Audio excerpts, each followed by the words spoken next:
to contentious.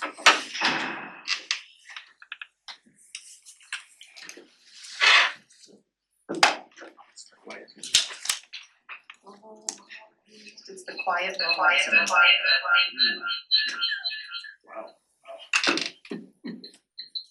Go ahead and mute that. Yeah.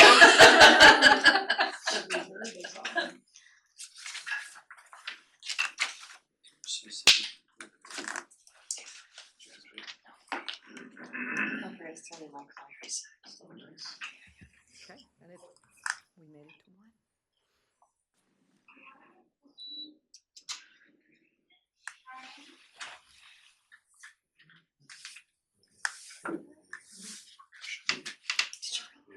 Are you ready for us, Doug? Yeah, I'm ready. We're ready and make sure Deb's got us in the back. I think so. Yes, okay, good afternoon. This is, excuse me, Tillamook County Budget Committee, and we're convening for the second day, and today is Wednesday, April 10, 2024. It's 1 o'clock, and we have our full Budget Committee present, all six, and we do have a full afternoon, although we'll probably squeeze a short break in there somewhere. And then tomorrow, just for the information of the new people, there's a fairly significant amount of time at the end where we try and balance the budget. Well, not only try, we do. And at least give direction to the treasurer and then also take suggestions from everyone, including staff. So tomorrow will be a longer day, and but today is more information like you heard yesterday. And we will start with our library director. And Don, if you would identify yourself and maybe give the 1-minute summary of your background for the new folks, if you would. Yeah, good afternoon. I'm Don Allgaier, Director for Tillamook County Library, and I have 20 years of library experience and have been at Tillamook County Library as the library director now for just under 2 years. And I also live in Rockaway Beach and have a small business there, and with my wife, who does most of the work. And we have children who are in school here and really love it. So, And Don? What's your business? Seabreeze Ice Cream. I love it. Maple nut. Oh yeah. Yeah, that's my favorite. Michael lives in Rockaway. Oh, Yeah, That's off the record, I guess. I love your story and your ice cream. nice. Well, Michael, Your wife is wonderful too. oh, good. she's pretty great. Yeah, she is nice. Yeah. Don came to us from Multnomah County Library where he was the director of operations, correct? Yeah, absolutely. Yeah, and responsible for a giant budget. So we're really very lucky with his budget prowess last year. It became clear that this is an area in which Don excels, and not only that, but enjoys it. Yeah, there's nothing I enjoy more than talking about budgets, honestly. He's also, as I recall, you're an incoming officer to a national group, correct? I'm on the board of directors for the American Library Association Core Division, which is, you can think of it as technology, leadership, futures. It's sort of like the administration of libraries, that division. And, but I found out I was not elected as president-elect for Core in the coming year. So another person who I was running against, who is fantastic and I work with, is in that role, and I'm fully in support of him. Sure, good. So. Well, thank you. Well, go ahead and do as you've seen others, I'm sure, and you've been through this before. You go through and take questions as they come at you, and then we'll do some more questions when you're all done, and we'll go from there. So I will say before he starts, just by way of background, the library is part of the county and has been for many years, but it's funded separately. There's a 5-year serial levy that's been renewed now a number of times at, I believe, 65 cents per thousand. And the voters have been very generous and with substantial margins renewed that time and time again. And in the meantime, there was a capital construction project some years ago that accounts for the nice library here. And so the supporters of the library are many.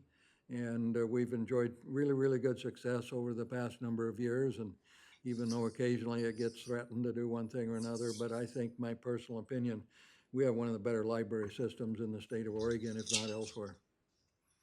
So with that, I'll let you go right ahead. Thank you. Yeah, thank you, Commissioner Olson. So, good afternoon. I'm here to talk about the Tillamook County Library budget for 2024-25. And as Commissioner Olson said, we're very lucky to have widespread support from voters to support the library in its work. We have 6 branches that make up the physical imprint of the library throughout the county, including the main building here in Tillamook, and then 2 city-owned spaces in Bay City and Garibaldi, and then 2 Friends-operated locations, or 3 Friends-operated locations in South Tillamook, in Pacific City, North Tillamook, in Manzanita, and then Rockaway Beach. And so those make up our locations, but we also have a mobile location, the Bookmobile, that travels throughout the county. That provides services to many early learning service providers in the county, schools, as well as town stops where we don't have library presence. Along with that, we have a courier van that on 2 days a week supports homebound delivery of materials.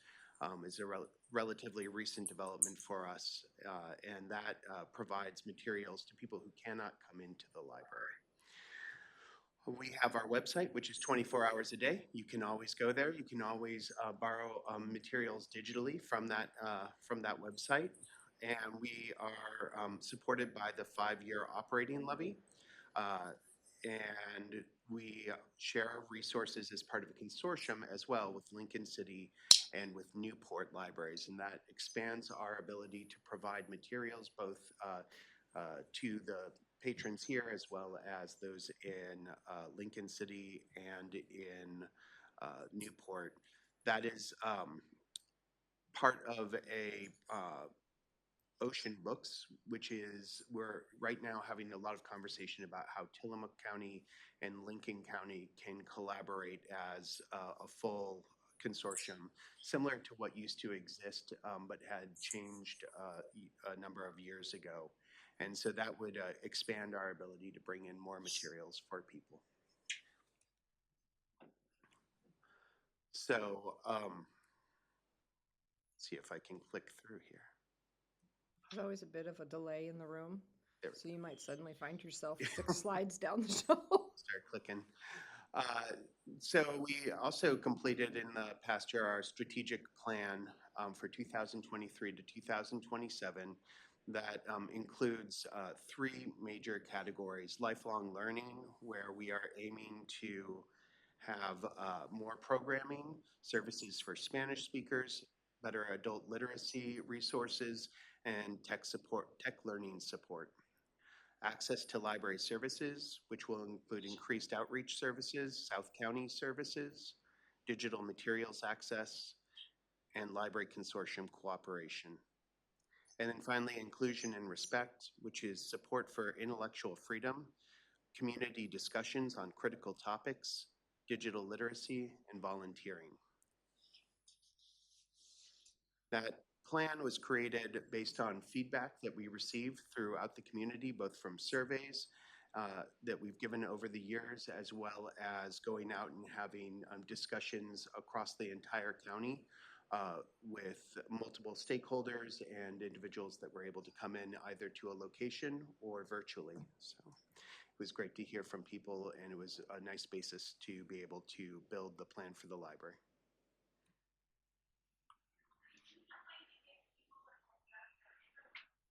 The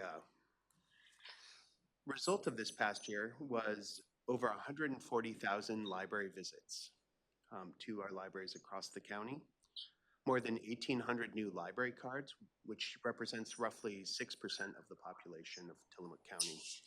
We had more than 13,000 wireless sessions. You can think of that as almost 35 wireless sessions per day, where people gain access to the internet. More than 200,000 items were loaned out,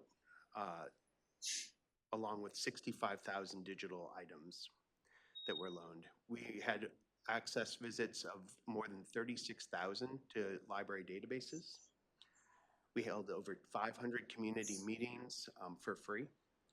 We had over 1,000 study room reservations that allowed people to work in groups, work with tutors, or just do their own private work within a room. I think in the age of Zoom, that's become an ever more popular a feature of the library, is a space where people can work. And then over 700 public programs with more than 13,000 attendees in 1 year.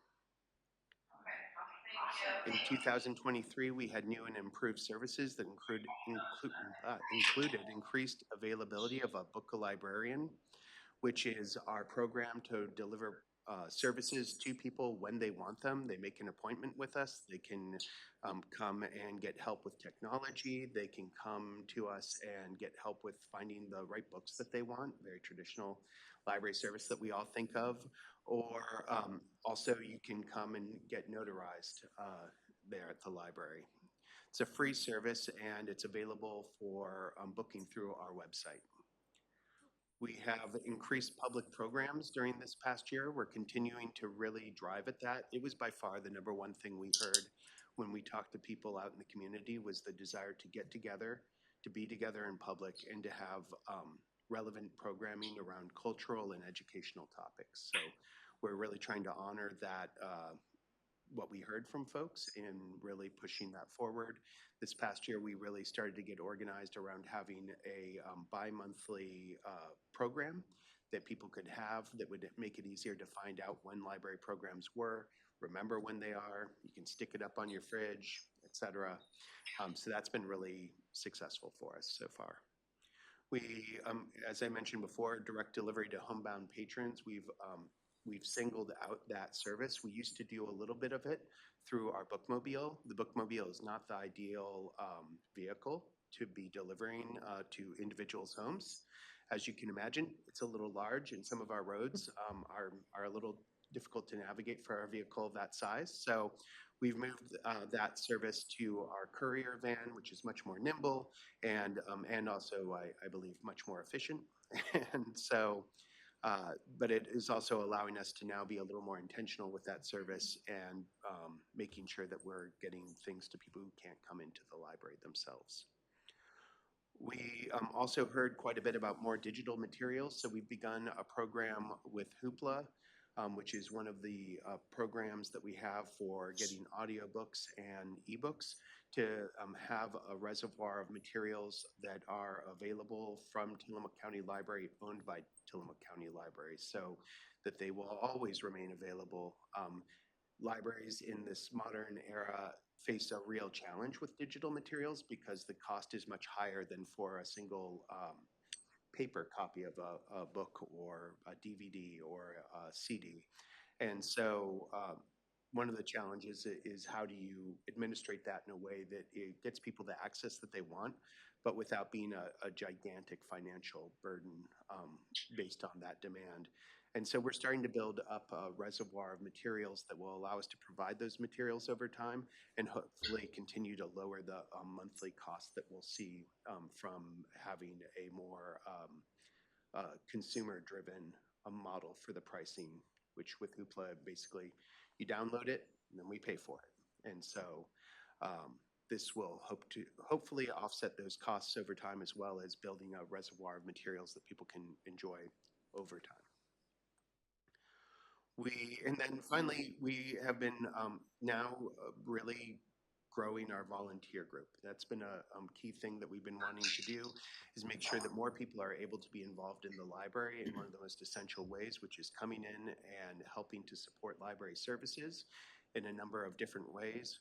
We have people who provide a variety of services, from going out and doing shelf reading, which is just where you're finding all the books that are in the wrong place and making sure they're in the right place, to folks who support story times in our branch locations, and then one volunteer who's been a longtime volunteer with us, who takes care of all the plants that you see at the Tillamook Main Library. Spike is our volunteer who does that, and she does a phenomenal job. If you've ever seen the plants there, it's one of the highlights of the branch, as far as I'm concerned. In terms of the budget, we have a projected beginning balance of $6 million. The projected tax revenue for this next year is $4.1 million, with a projected revenue of $4.2 million. So you can see that the vast majority of our revenue comes through the voter-approved taxes, and then we have a small amount of revenue that comes from other places such as book fines or from state grant. Or interest. Then the budget expenses expected for this next year are $4.6 million, with a contingency of $370,000, with a remaining unappropriated balance of $5.2 million. Our personnel budget will include a 1 FTE increase, accounting for a systems librarian. That's the librarian who is very much involved in technology, but most specifically is involved in our integrated library system. Currently, that's Sierra. We may be migrating in the coming year to a different integrated library system named Koha as part of the consortium, the work around the consortium with Lincoln County.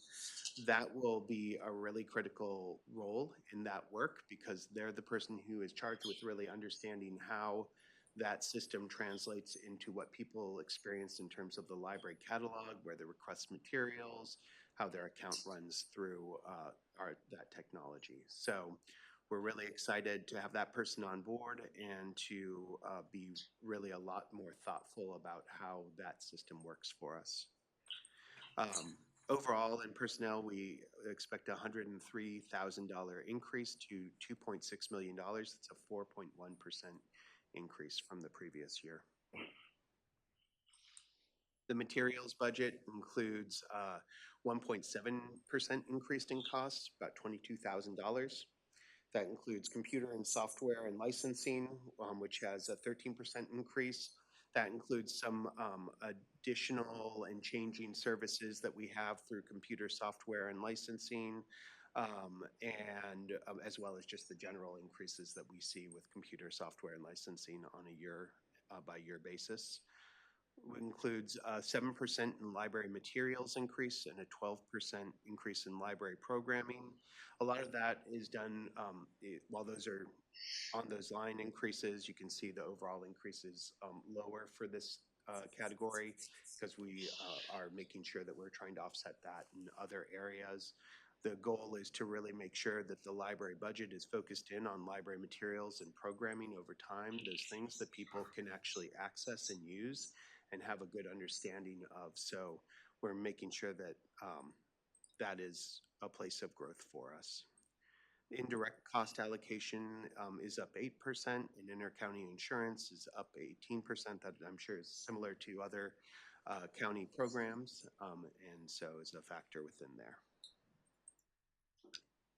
And then finally, the capital budget, which is where I think you see the largest increase in this coming year, is an increase of $759,000, and that includes a estimated $756,000 for the repair of the Tillamook main roof and building exterior.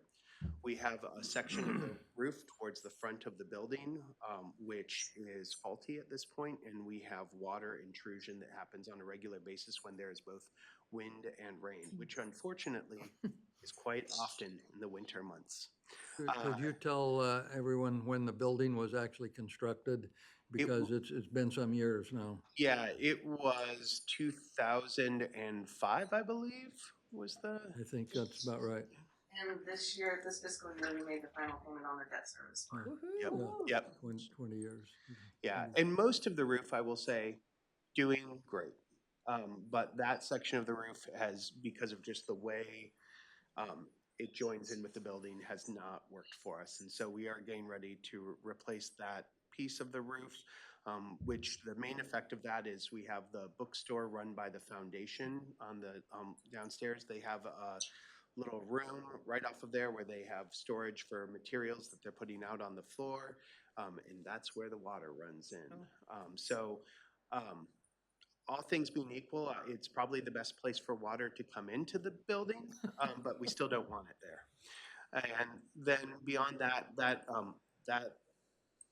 area also means that we're looking at all of the pieces of the exterior and making sure that it is ready for another 20 years of service, and that it is solid in terms of just creating that exterior bubble for the building so that we are able to do everything that we do inside the building.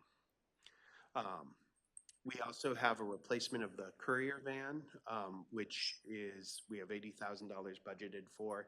That vehicle we've had for quite some time. It goes on the road every day, basically, except for Saturdays and Sundays. And it runs down to Lincoln County and all the way up to Manzanita. It is, we're hoping to then use the van that we have now, which can still run as a backup for the courier vehicle. What we found in this past year was that when we had breakdowns with that van, which have happened more often as it's gotten older, we've had to rent vehicles to be able to provide service, continue to provide service. And the challenge with that is that there's a ton of demand in this community for rental vehicles. And so we were challenged because the post office was also needing U-Haul vehicles. And so we were paying quite a bit of money, and also at times we weren't sure if we were going to be able to get a vehicle. And we don't want to be in that position. So we're hoping that that will be a way to make sure that we are able to support those needs when one vehicle goes down. And then last, we have the RFID gate and self-checkout station replacement. So the RFID gate and self-checkout we've had for quite some time now, and they've come to end of life. The self-checkout system is already at end of life in terms of the software, but we're continuing to run it, and all has gone well so far. But we do need to replace that, and as well as the RFID gates at the main location. So these are the gates through which you pass with the materials. Tells us whether you have materials that haven't been checked out. It allows us to safeguard the materials that are in that building. And the self-checkout allows people to check out materials on their own whenever they're done looking for materials at the library. Last, there's the library reserve, which sits at $1.1 million in this next year. And we also oversee the law library for the county, and that has $35,000 in expenses. That's what we usually have each year. We are expecting to be doing a little bit of work with area regional law libraries to really understand how we can do a better job of making sure that resources is up to date and a good resource for people. We don't have a law librarian here at Tillamook County, and so but we do have lots of friends who are law librarians, and so we are leaning on them to give us lots of advice on how we can make sure our law library is meeting the needs of people who come into the building. A law library is a requirement of the state of Oregon, as I recall. It is. For several reasons, one of which is when people are in custody, they can become a jailhouse lawyer, and some do. And so you furnish certain materials, and when I took a tour of the jail here a month or so ago, they've got an online access as well out there. So, you know, if you want to become a jailhouse lawyer, there's the opportunity to do that. But, you know, if you think about the bigger picture of society, people go in there as a result of doing something wrong, and they can sit and research, and it's just one of those things that we do as a civilized society, in my opinion. I remember when I worked at Washington County years ago, it was a pretty big deal then because there was not nearly the access to computers. So there was a law library that exceeded the law library of a good many law firms in the Portland area. Mm-hmm. Yeah. And I think Multnomah County had a pretty substantial one too, as I recall, right? Yeah, definitely. And you can get all kinds of resources, and especially the electronic resources. We primarily use LexisNexis for that, and that is a substantial resource for people to be able to do research. So, and the funding for that law library is provided by the state as part of that requirement. So. With that, I'll just ask whether you have any questions or follow-up. Let me mention one more thing, and just as a bit of context for our new folks, you may have seen there's a fairly substantial cash balance. And part of the reason for that over the years is because they operate on a 5-year renewable serial levy. If it were to fail and they didn't have adequate reserves to get through another year, another election cycle, and, and go back to the voters in some form, they basically would have to close their doors. And so there was some decisions made some years ago that build this up, be very careful, and see if you could get enough to carry it another year or even 18 months in the event the voters said no, or there was some other kind of dramatic event because nobody wants to close libraries because you lose people, you lose inertia, things go down in a hurry, very hard to build back up. So that's what I recall out of the cash balance, and Commissioner Bell, you may know way more than I do about that. Also, there's been a commitment to reserve money for significant repairs and maintenance, which we'll be using this year. So I'm grateful for that commitment. Yeah, I think you can expect to see a continued larger amount in the capital budget in the years to come. But you can see what we have it for this year.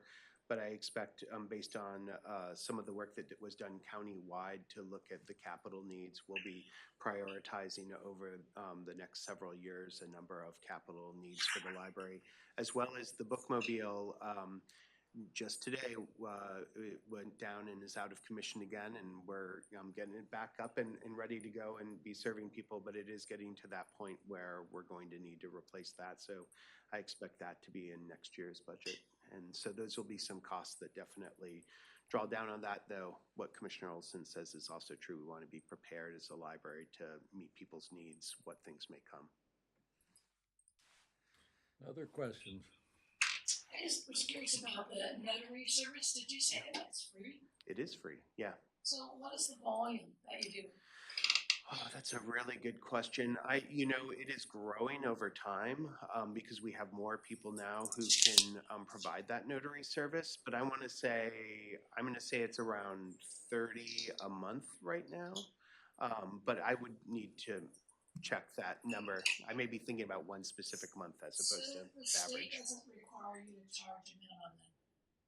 Not that I'm aware of. I'm just asking. Yeah. It's not from a different state. Yeah, okay. What was the look on Don's face when he said, Well, maybe we should be? I had my notary license for what, so I'm just curious. There are fewer and fewer places in town where you can get something notarized. So the library started doing that a year or two ago, just in response to the need. I think it may have been part of a survey, like what do people need? They needed notary services. Yeah. So our goal's been to make sure that we have it and we have it spread throughout the county so that you can go to the Manzanita branch, you can come to the main branch or the Pacific City branch and get that service. And it's been really popular. I mean, I hear from people really regularly in the community how much they appreciate it. My neighbor used the notary when he was getting married, and it's great. It's great to have.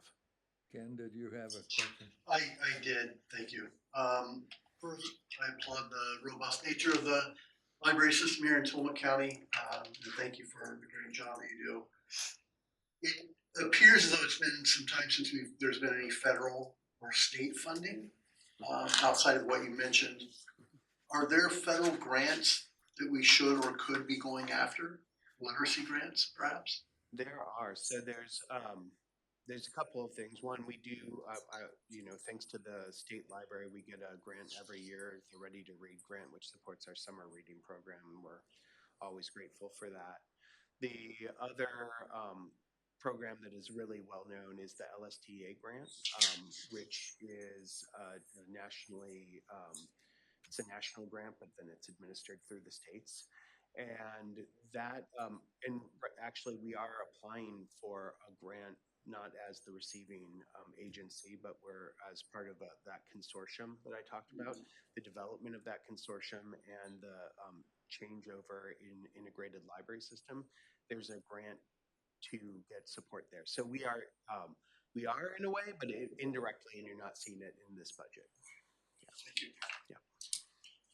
So Commissioner Olson answered part of my question about why it's such a high appropriate coming down. I understand the reason for that. also it was good as Commissioner Bell said, that you had the money for the roof. Mhm. Anyway,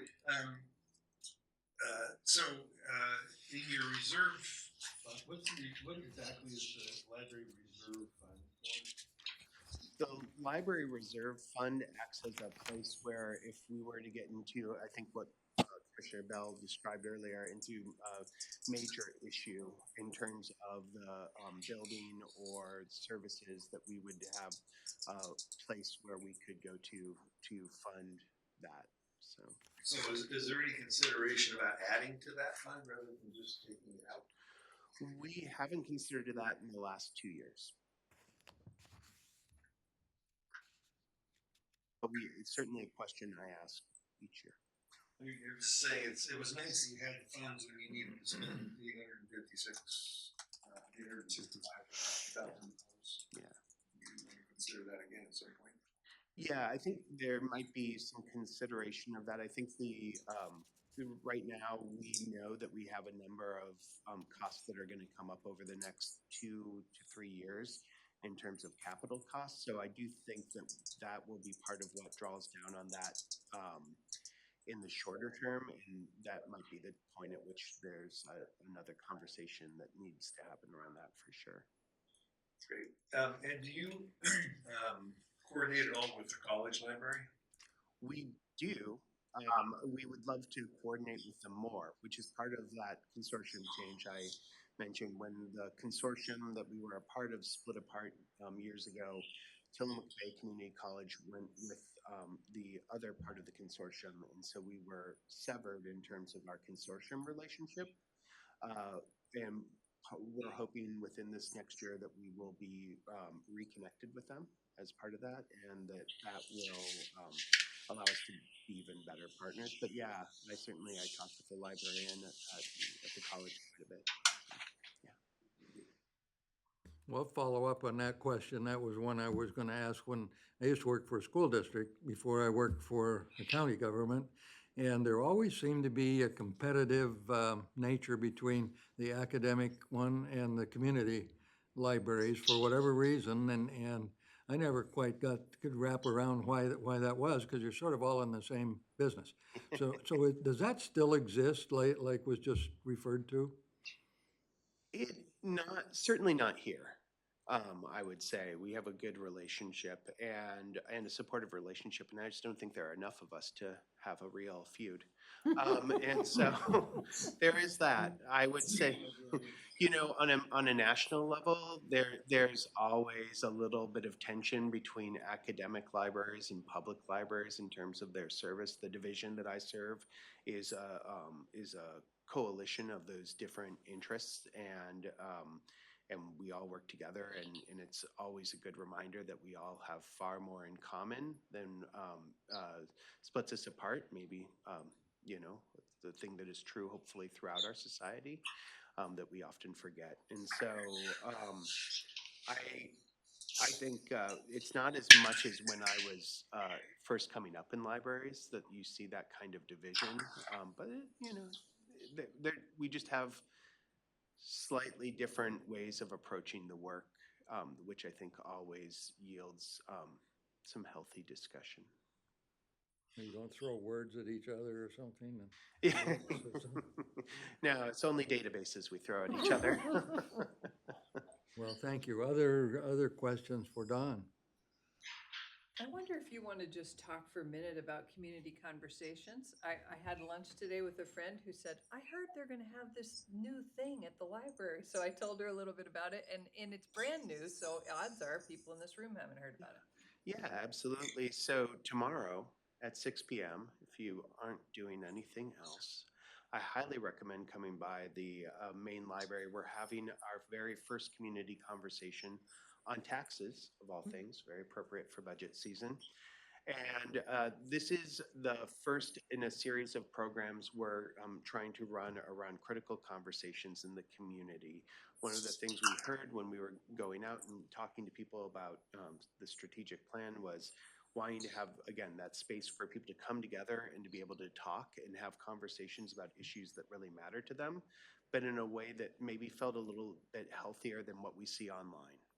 And felt a little more constructive than some of the conversations that people can have. And so we're aiming to do that. We're working with a partner right now called Crossing Party Lines that has been hosting these types of conversations, really focused on, I think, conversations more at a national level, such as taxes. So we were really well set up to have that conversation. But our goal over time is to move that conversation more to a local level with areas of interest that are of interest locally, and to do it in a way that is, again, facilitated, where people can really talk about issues, but it's not set up as a kind of one idea versus another idea.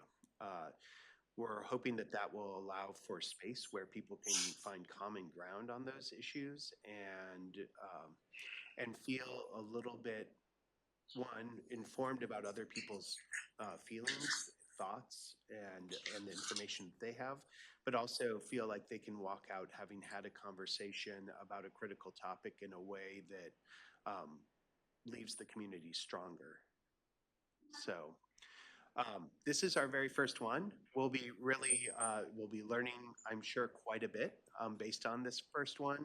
We definitely would like people to show up. So if you know people who would be interested in these conversations, who would be excited about partaking in that, please send them on down. We would love to have as many people as we can possibly have at this very first conversation. And again, it will be a stepping stone for us to having further conversations. So the more people we have at this one, the more we can get people engaged, the better we will be in the following conversations, which I think will be more difficult to have in some ways, but more rewarding as well.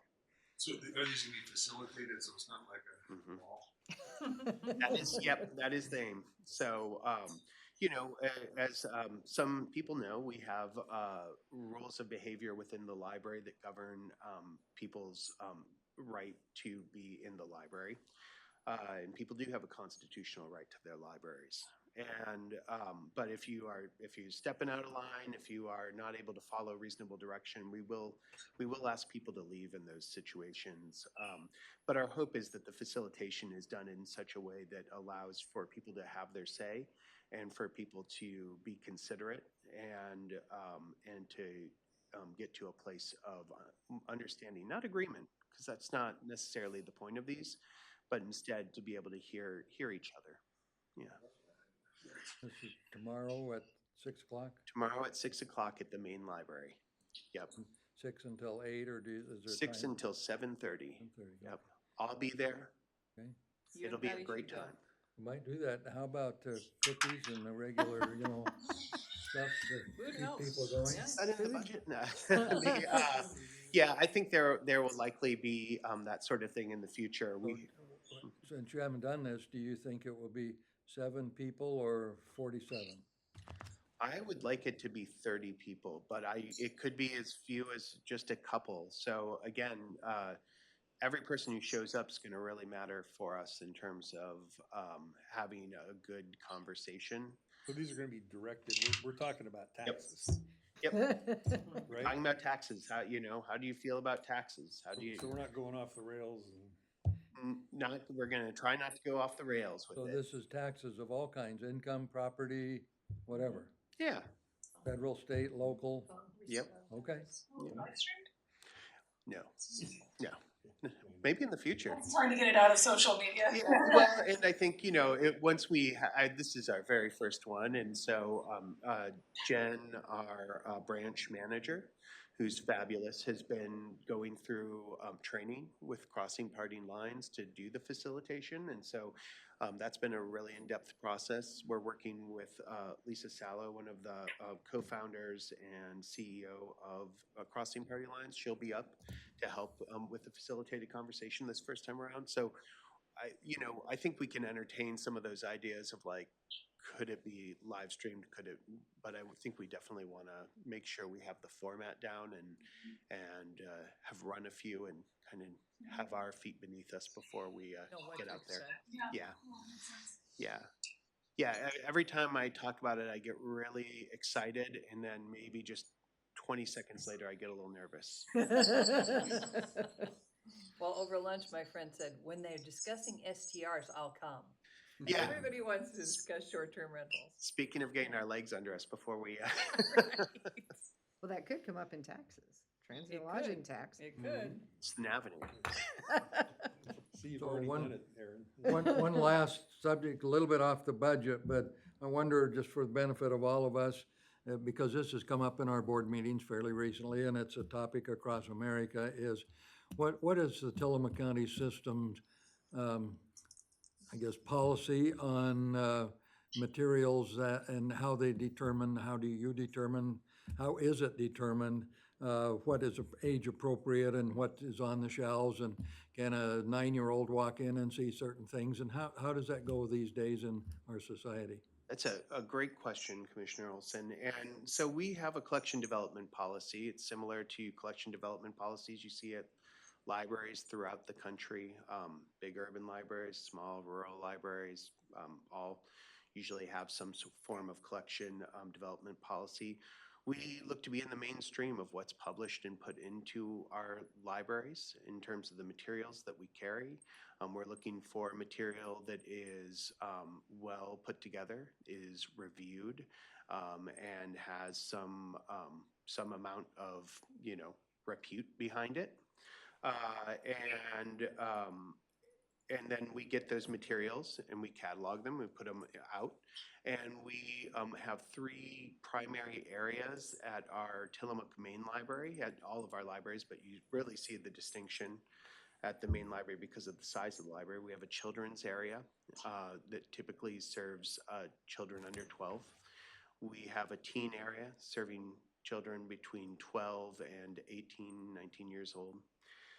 And then we have the adult area, which is the rest of the area, which is is not necessarily not there to serve teens or children. There may be materials that are right for them up there, but it is primarily meant to serve adults. The materials we keep in the children's area, we aim to be appropriate for children. And the stuff we have in the teen area, that's going to be more variable. And that's going to be the type of thing where I would recommend that parents really engage with their kids about what their interests are, what their reading materials are, because there is, as anyone who's raised a teenager or 2 teenagers, or 3 in my case, there's a lot of variation between different teenagers and different ages within that teenage spectrum. And there is no one right thing for any individual teenagers. So that's the type of thing where a good amount of engagement is needed. And then in the adult section, I think we have a wider array of subjects, a wider array of materials that are available and that are intended for people who are adults. The thing that I would say in terms of a child coming in and getting a book that would be inappropriate is that we really, in the library, you need to be over 10 years old if you do not have a caregiver with you. And so there's no child who's going to wander in and wander over to, say, like a nonfiction book section, which is not necessarily their favorite area to go to anyway, unsupervised to get a piece of material and take it home and read it. That's not a scenario that we see. But we do see families that read a variety of different materials with their children and have a variety of different needs around those materials that come in and get those books and use them with their children. So, I would say that I hear that scenario quite a bit, of the idea of a child wandering into the library and getting something that would be inappropriate for them. It's not a likely scenario to ever happen. Thank you. One quick follow-up. The Tillamook system, how do we compare with others on that very subject? In terms of how so? Well, in other words, if let's say that I went into a library in Arizona, pick a state, would it have something similar, or are we on one extreme, or are we sort of in the middle of the bell curve? I would say we are probably in line with most other libraries. Most libraries have that sort of distinction between the children's area, teen area, and adult area. They oftentimes are following a lot of the same guidance in terms of, publishers as well as reviewers in terms of the material content that is available, and that there's nothing. I mean, and if anything, I would say that if you're talking about like a larger urban library, they're going to have a much more robust. They're going to have much more robust finances for acquiring materials, and so there's going to be probably a wider variety of materials than what we have. I think we have a really good variety of materials for the size of our library system, but it might be a little more limited. Thank you. Yeah. Anything else for Don? Just make sure you keep the maple nut running. No problem from our end. Okay. Okay, thank you so much. you, Very, Don. very, Thanks, Don. good summary. Thanks for your work. Yeah, Thank you for that excellent presentation. It was really very nice. Absolutely, thank you. And I would be remiss today to say, if I didn't say Happy National Library Week, and this 12th is National Library Worker Day, and this library would not be what it is without the staff that come to work every day to make our library the great jewel that it is. So thank you Bravo to to them. our library staff and also to our library advisory board. Yeah, absolutely. Thank you. Thank you. Thanks. Okay, we're on to parks, and I'm just gonna turn it over to Commissioner Bell, since she not only is a liaison, but she's a parks director, and I bet she knows more than she did a few months ago about I parks. sure do. I sure do. Crash course in parks. I've been the liaison to parks for 5 years, and so I was the most likely subject to be the interim director when we lost our leadership recently, and that was in October. Following Don's presentation makes me feel like a slacker. I did not Where's the prepare you PowerPoint? a lovely PowerPoint. I now wish I had, or I maybe wish I had asked him to help me with one. But I'm happy to tell you about parks and tell you some of the things I've learned about parks, because I loved parks before when I was just the liaison, but I really love parks now. It's we have such a great department. It is remarkable. We have beautiful facilities. So the Tillamook County Parks is 6 campgrounds, 21 boat launches, and 10 day use areas. And altogether we have about 600 campsites. We have 9 cabins. We should have more cabins. That's part of my growth plan, because the cabins are booked up solid for 6 months and 6 months at a time. And we have parks in the most beautiful places in the county. Farview is gorgeous. It's by far the biggest. It's 354 campsites, I think. And it's so in the summer, it's like a little city. And it's absolutely beautiful. It's been a pleasure to work there. I really, really love, when Michael's come out to visit with me a couple times, I'm having walking meetings with people in the park, which is really nice. I get a little cross-eyed and go take a walk. I feel much better. And so it's really, it's lovely. Kilchis is beautiful. Oh my God, it might be the prettiest. If you haven't been out to Kilchis County Campground, please go and walk. There's a river trail. That's the river, for whatever reason, I haven't looked this up yet, but I will. The river has that beautiful green color that's usually associated with glacial runoff water, which this isn't, but maybe it's green jasper, or who knows. But anyway, it's beautiful. And the Parks Department started developing a trail along the river several years ago. And each year, we make a little progress. Where we're at right now is we have to figure out how to span a couple of creeks.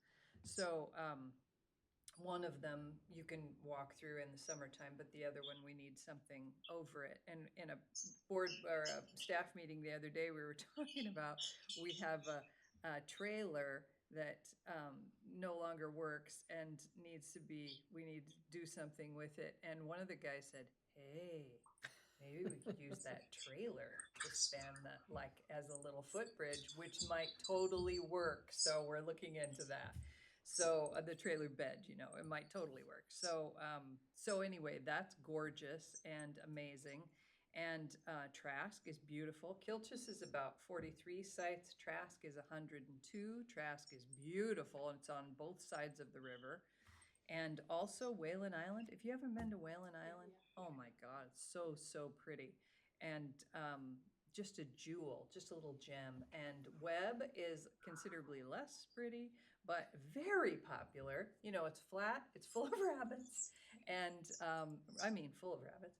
And it's just, but it's across the street from Cape Kiwanda, so you can't beat that. And people have been going there for generations. Lots of dory fishermen, but not exclusively. And so Barview is by far the most profitable, and it really carries the water for everything else. But Webb is the second most profitable. It's very popular.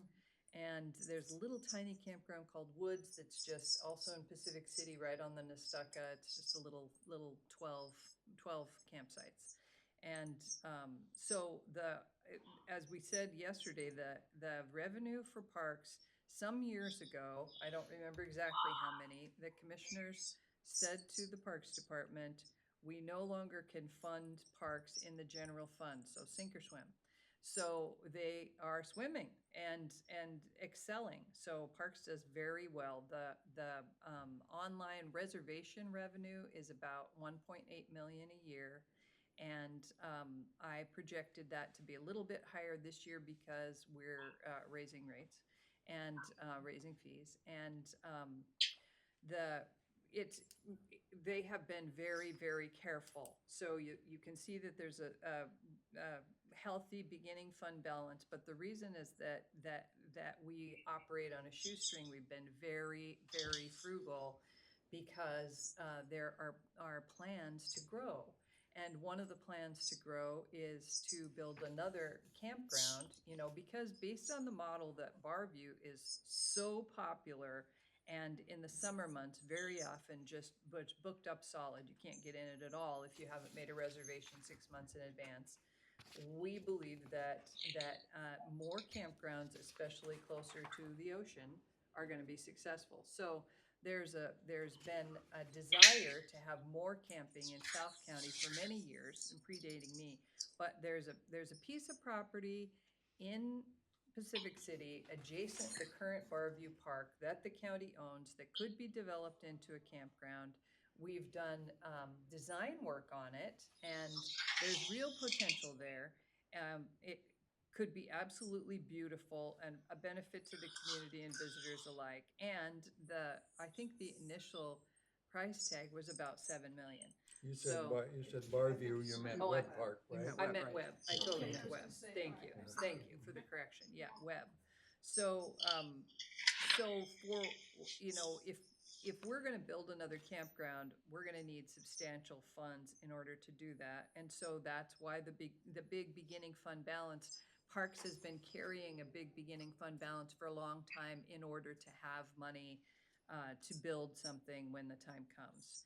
And we still won't have enough, but we'll have, you know, we'll certainly be able to go out for grants, and we'll have the matching funds, and we'll be able to get started, and presumably we would phase it out. So there are big dreams and real possibilities in that. It's exciting to be a part of, you know, a successful business. Really, that's cool. The entrepreneurial aspect of Parks is really cool. And the boat launches, some of them almost break even, most of them lose money, but again, Barview carries them. But boat launches are super important in Tillamook County because there are so many fishermen. So several years ago, the commissioners, might have been 2019, we approved the $10 day use fee, which was very unpopular at the time, but now everybody's used to it.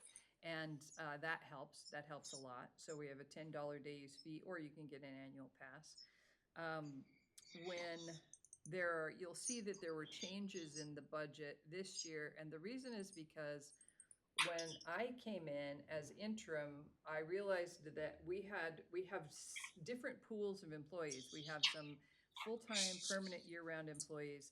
We have temporary employees. we have seasonal employees, and we have volunteer park hosts, and we have partially paid park hosts. So we have a whole bunch of buckets of employees. And one of those buckets, we were calling temporary employees, but that was disingenuous. We had temporary, in air quote, employees who we actually needed year round. So we'd work them for 6 months and then they'd have to take 6 months off, or we'd work them part-time for 9 months. They'd have to take 3 months off and then they'd come back because we actually need those positions year round. So when I came on, we transitioned several of those people to full-time county employees, which is great because that's what they are and should have been.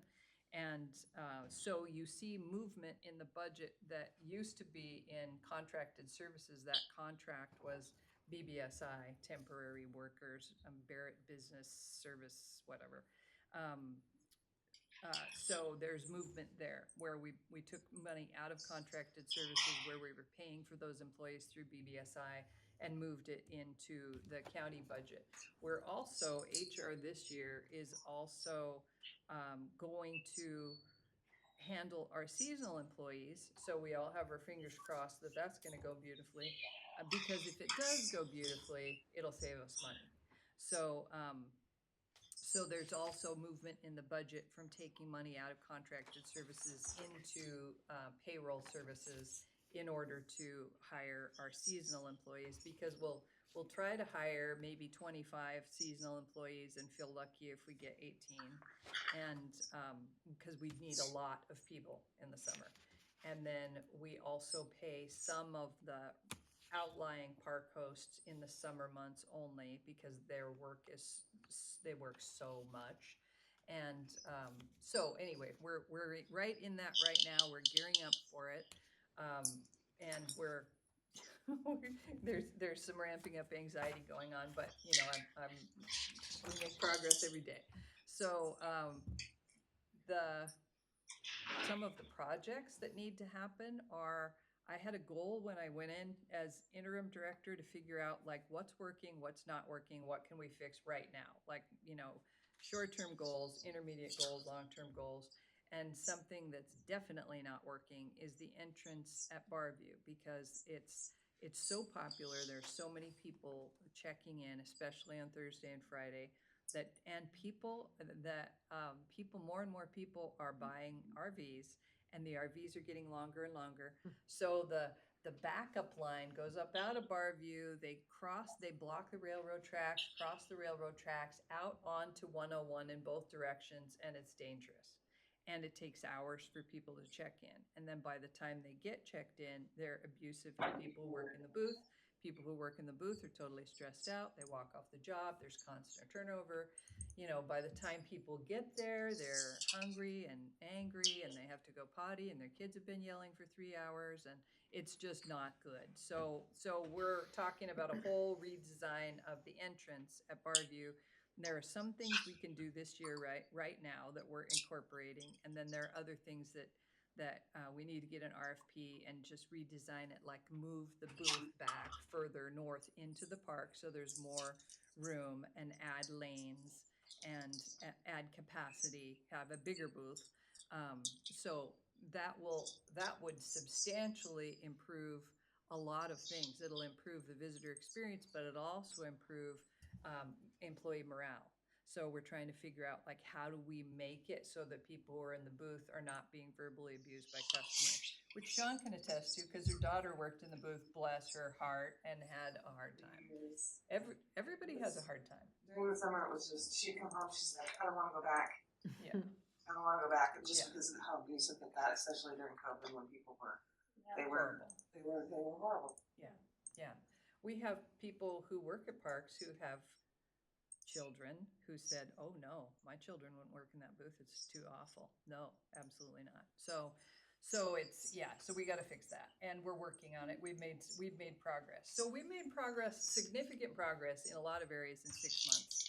And we've hired somebody we all feel good about, who's coming on in May. So we got about a month until he arrives, and then I'll continue to work with him for a month or however long he needs for the transition. And there are good things happening.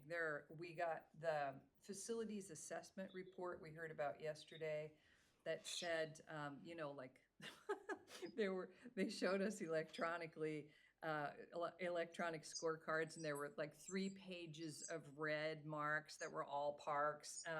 So that was goofy, but it wasn't quite as bad as it looked because our stuff altogether was about $1.5 million. So it wasn't wildly expensive things that, according to the facilities assessment, need to be replaced or repaired. And a bunch of them don't belong to us, so I need to dig into that more. Like a bunch of the boat launches don't belong to the county, but we manage them. So maybe they belong to ODFW or Oregon Department of Forestry. So I have to dig into that because we're not necessarily going to, for example, repave an entire boat launch parking lot that doesn't belong to us. So especially since they don't even break even. So all of those expenses won't be on us, but some of them definitely will be. And some of them we're already working on. Like I've recently bought all the materials to re-roof one of the bathrooms, and that was on the list. So that's happening now. And some of the other things on the list are happening now. So right now we're really digging into that list to figure out what are prioritizing the jobs.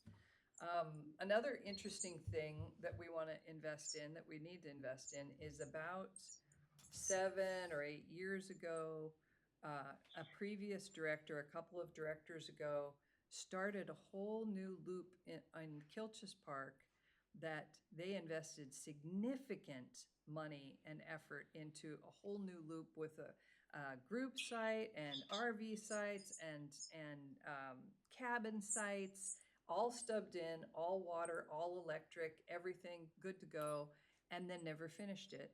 And it wasn't done correctly. So the road angle is wrong. The RV sites aren't big enough. So it just sits there fallow for 7 or 8 years. And so it's a complete waste. And so we need to figure that out because we have a huge investment there already. And if we actually finished it, it could be a revenue driver, especially if we put cabins in there. So as you can see, there are plenty of things for us to invest that $100,000 of TLT money in that we talked about yesterday, and there's plenty of reason to do it. So I think Parks is awesome, and it's in the enviable position of not having to come to the general fund for anything. And what are your questions? The fee for the launch, does that only take care of the 21 launches? No, but it's a little bit complicated in that Parks collects the revenue for those launches. It's not limited to the launches except for Cape Kiwanda. When we attach the fee to the Cape Kiwanda parking lot and the Pacific City turnaround parking lot, those revenues stay in their own special fund, which you heard about yesterday, which is 133. So those revenues stay with 133 in order to fund those projects, but the rest of it goes to Parks, and it doesn't have to be limited to the launches. So the $10 fee doesn't just, okay, all right, so the launches are not self-supporting then? No. Okay. There's also some vandalism. I buy a season pass mainly for where I go, and I've actually seen people, out there with a hammer and a chisel trying to get into these yellow boxes. And, boy. They I don't know how much you have, but I'm sure that's a problem. There are 21, in fact. Well, maybe a couple of them have electronic kiosks, but most of them still have, they call them the Iron Rangers. And it is astonishing what people will do to steal $5. Yeah, I'm a kayaker and I go to the launches, which, it's unfortunate. Yeah, it's wild. Yeah, and the vandalism that's just random is wild too. Like somebody took a hammer to one of the electronic kiosks. There's no money in it.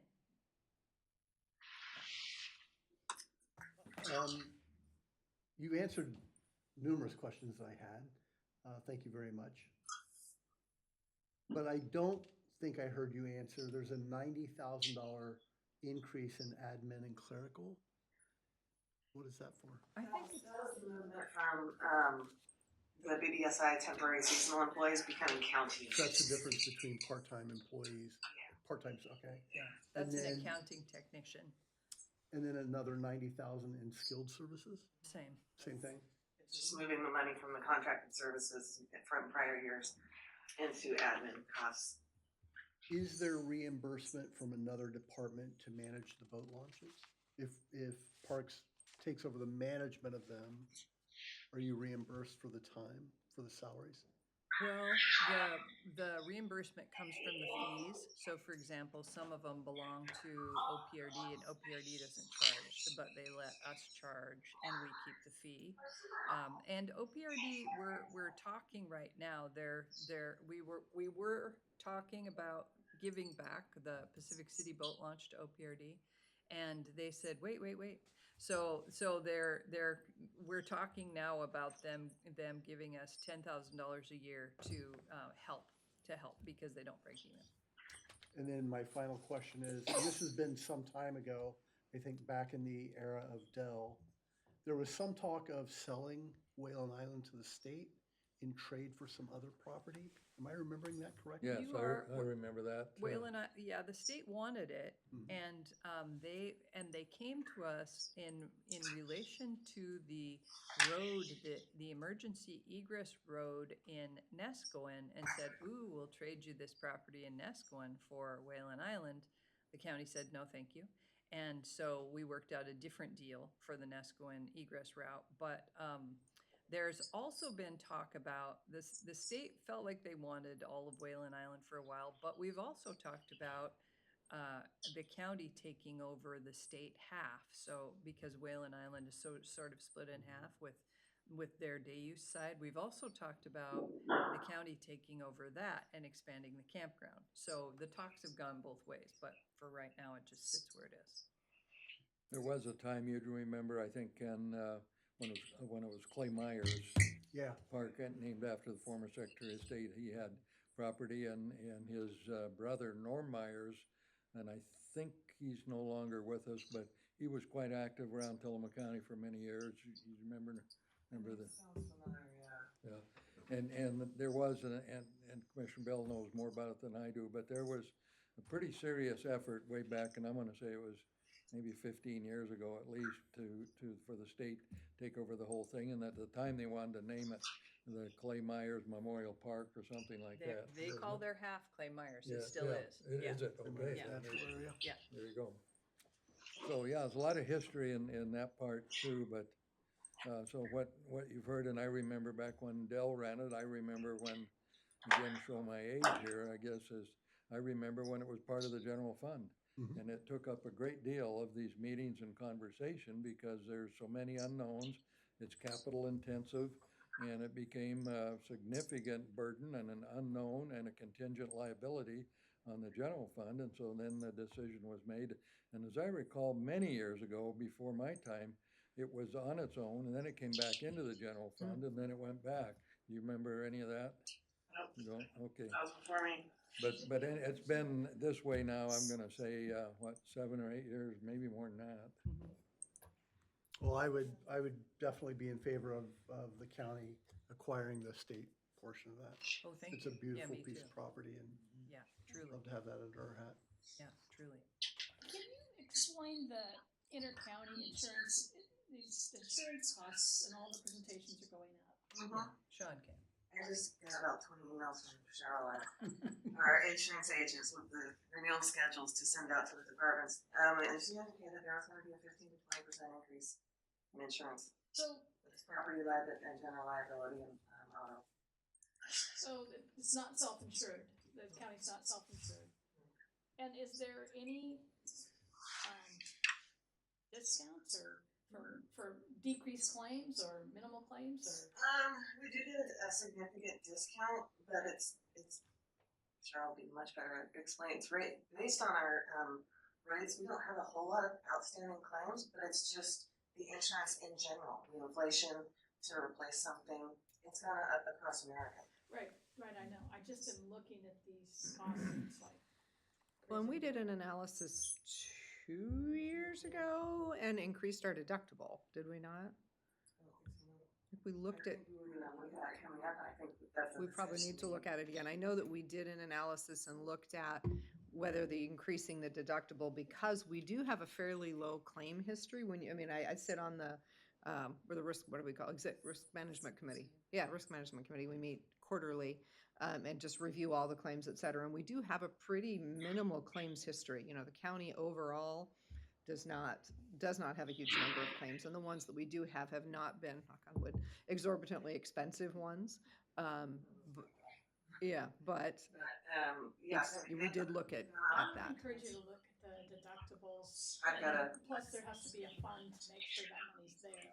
Sure. You know, what I mean, the deductible, but the insurance costs are pretty scary. I've got a meeting with our agent on the 7th, and I was going to discuss those with her, the schedules. So she'll probably be setting up a meeting with Deb to talk to the commissioners, because that was one thing I was gonna suggest is we don't have any control over it unless we change our deductible or lessen our coverage on. I thought we did last year. I but thought we maybe- did too. No, we increased it because we added cybersecurity.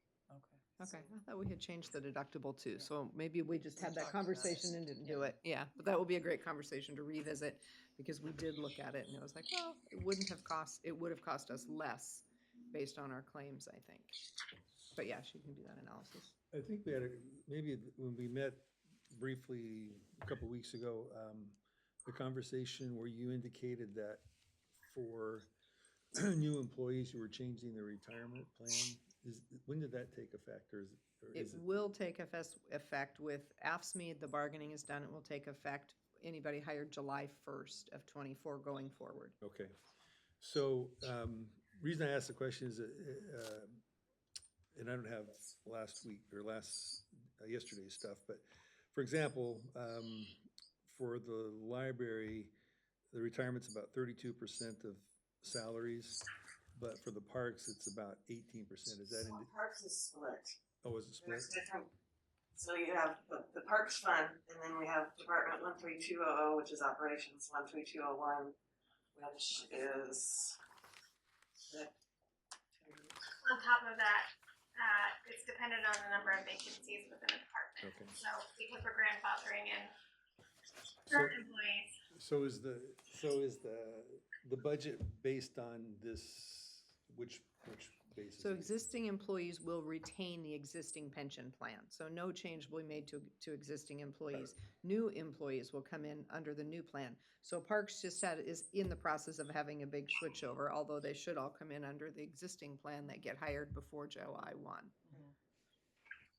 So the budget is prepared based on the switch not happening, right? yeah, it has both. As both.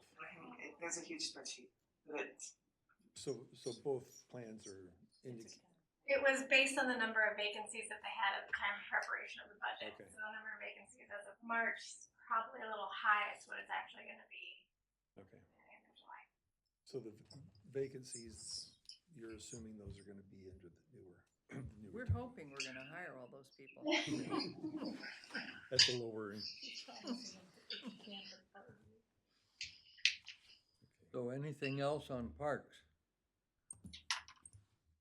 If you haven't been, I've been to most of them over the years, and more recently, when Commissioner Bell is not available, I stand in for her next week for a few days, and so I've driven around and looked at them, some that I haven't seen for a while, and she's spot on. You know, we're in a spot on the face of the earth that a lot of people just can't say. They don't have that. You know, where do you find a park like this in the middle of Nebraska? You don't. You just It's a simply little far don't. from the ocean, but. Yeah. So, you know, I think we're blessed, and we've had good people, and I can remember several of the parks directors, and they've, for the most part, done good things and kept it going, and it's been solvent. There's been no calls back to the general fund. Not quite a number of years ago, the health department ran a deficit and had to be subsidized by the general fund because of a variety of issues, but that's a long time ago. But the parks, in my memory of doing this all these years, they aside from when they were in the general, they've never come in and made any kind of a ask for funding. They've spent exactly what they had and managed to keep it going and run it just exactly like an enterprise fund, and that's where it is today. Yeah. The RV registration, is that different from these? It is. There's a state program that allocates a certain amount of RV registration funding to county parks that meet a whole bunch of different criteria. So we get, this year I anticipate we'll get 400,000. I think that's what's in the budget. From, You'll get 436. thank you. Perfect. Okay, perfect. So, and that's based on, I don't remember all the criteria, to be honest, MJ, but if you're curious, I'll share it with you. It had to do with county parks in areas of a certain population. I had to count all the campsites, like I just did the renewal thing. I had to count all the campsites.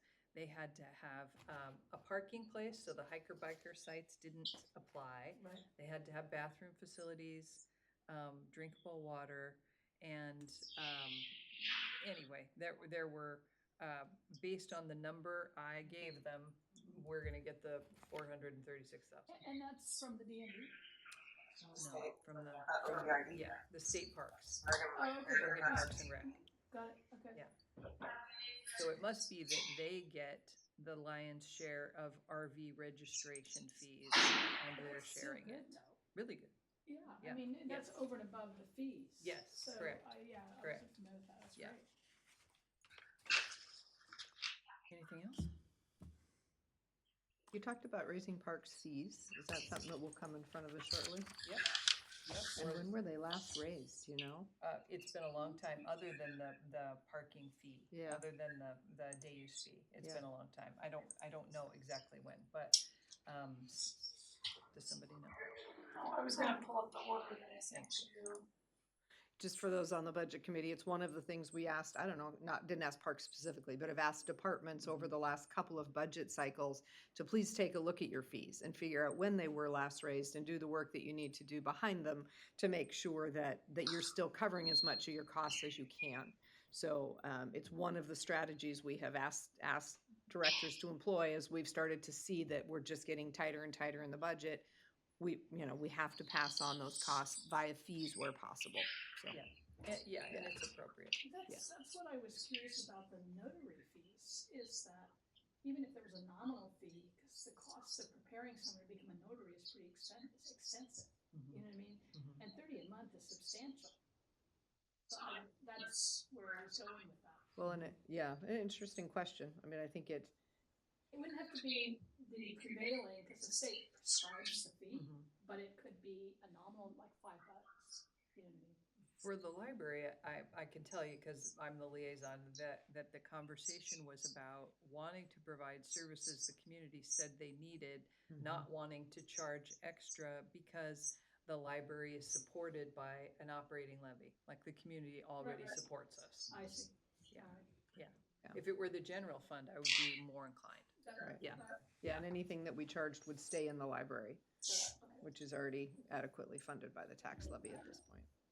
Did you find that date? 2018. 2018? So, It's been a while. there you go. Yeah, So- we've had a lot of inflation since then. Oh, boy, yeah, yeah. Just And touch. Joanne didn't want to do it during COVID. The previous director didn't want to do it during COVID or for the last several years because people were the public was so angry during COVID that she didn't want one more thing that the public would be angry about. But I think the time is good now.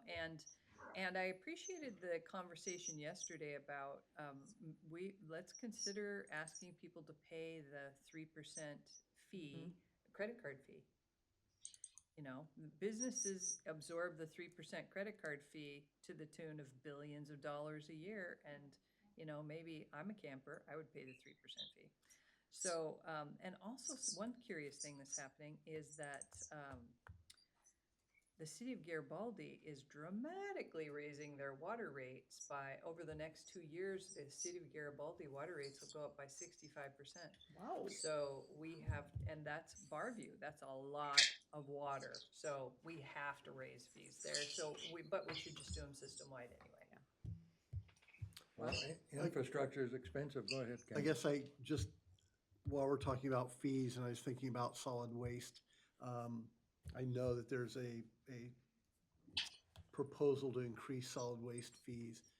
Is that I didn't see that included in garbage services. So I would just caution that we take that into consideration as across all departments when we write those budgets. Well, we just approved the hauling fee this morning for April service. Yeah. And, yeah, good point that, are you straight across on the garbage side of the expense? It was, Parks? it was the same Mhm. number It from is, last year. yep, that is a Yeah. good point, thank you, yeah, that is a good point. Anything else for parks? Okay, well, we're a little behind, but I think maybe we can catch up here. The surveyor would be next, and I didn't see him over here. He's Oh, online. he's online, there's Mike. Okay, can we get him up to do the whole screen there, Deb? There he is, okay, so on the screen you see our county surveyor, and by way of history, this used to be an elected position for quite a number of years. And I think maybe 3 years, 4 years, 5 years, I don't know, he can tell us. It became a staff position, so he's hired like other directors and a small staff, but you can't do anything in Tillamook County at all without the involvement of his office and what they do, or, you know, almost nothing, because he's got the county records and he can do all that. So Mike, go ahead, and why don't you give, for benefit of our new members, maybe a 2-minute summary of your background and how you got to be where you are, and then we'll talk about your budget. Sure. Thank you, commissioners. That's correct. I'm the first appointed Tillamook County surveyor in Tillamook County history. It was elected position all the way up to 2015. And then that's when I was appointed after my predecessor retired. I've been a professional land surveyor in the state of Oregon for roughly 12 years, surveying for 20 plus, Tillamook County employee for 15 plus. And again, your county surveyor for approximately 9. Small staff, we have 3 1/3 employees. I typically begin with the number of filings we have a year. That kind of gives us a good indicator of future development, as well as being one of the mandates by the state of Oregon for us to do.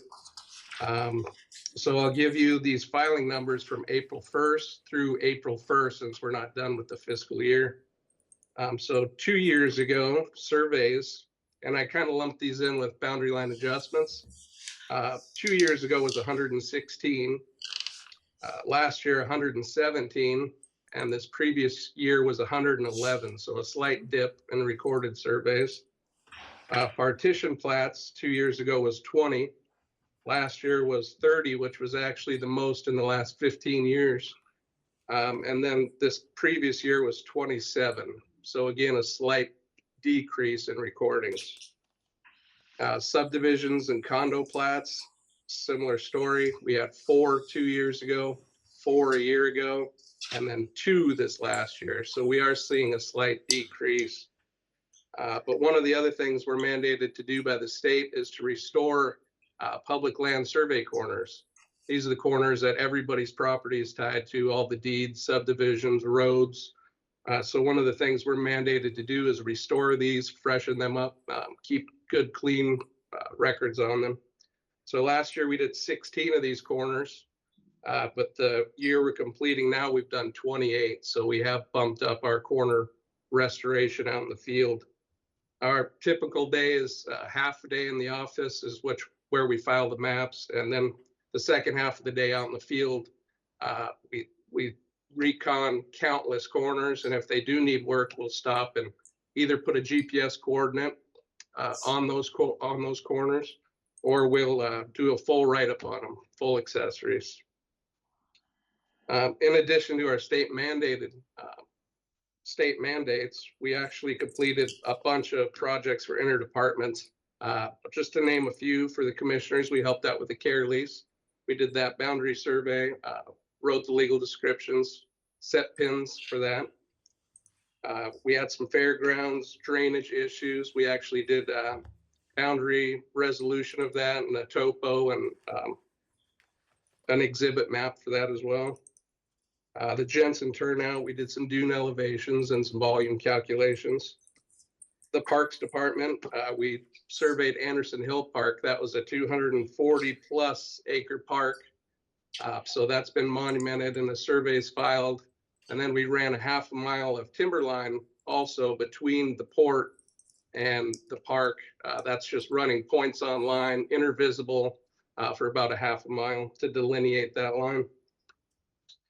Public Works, we assist on several right-of-way resolutions as well.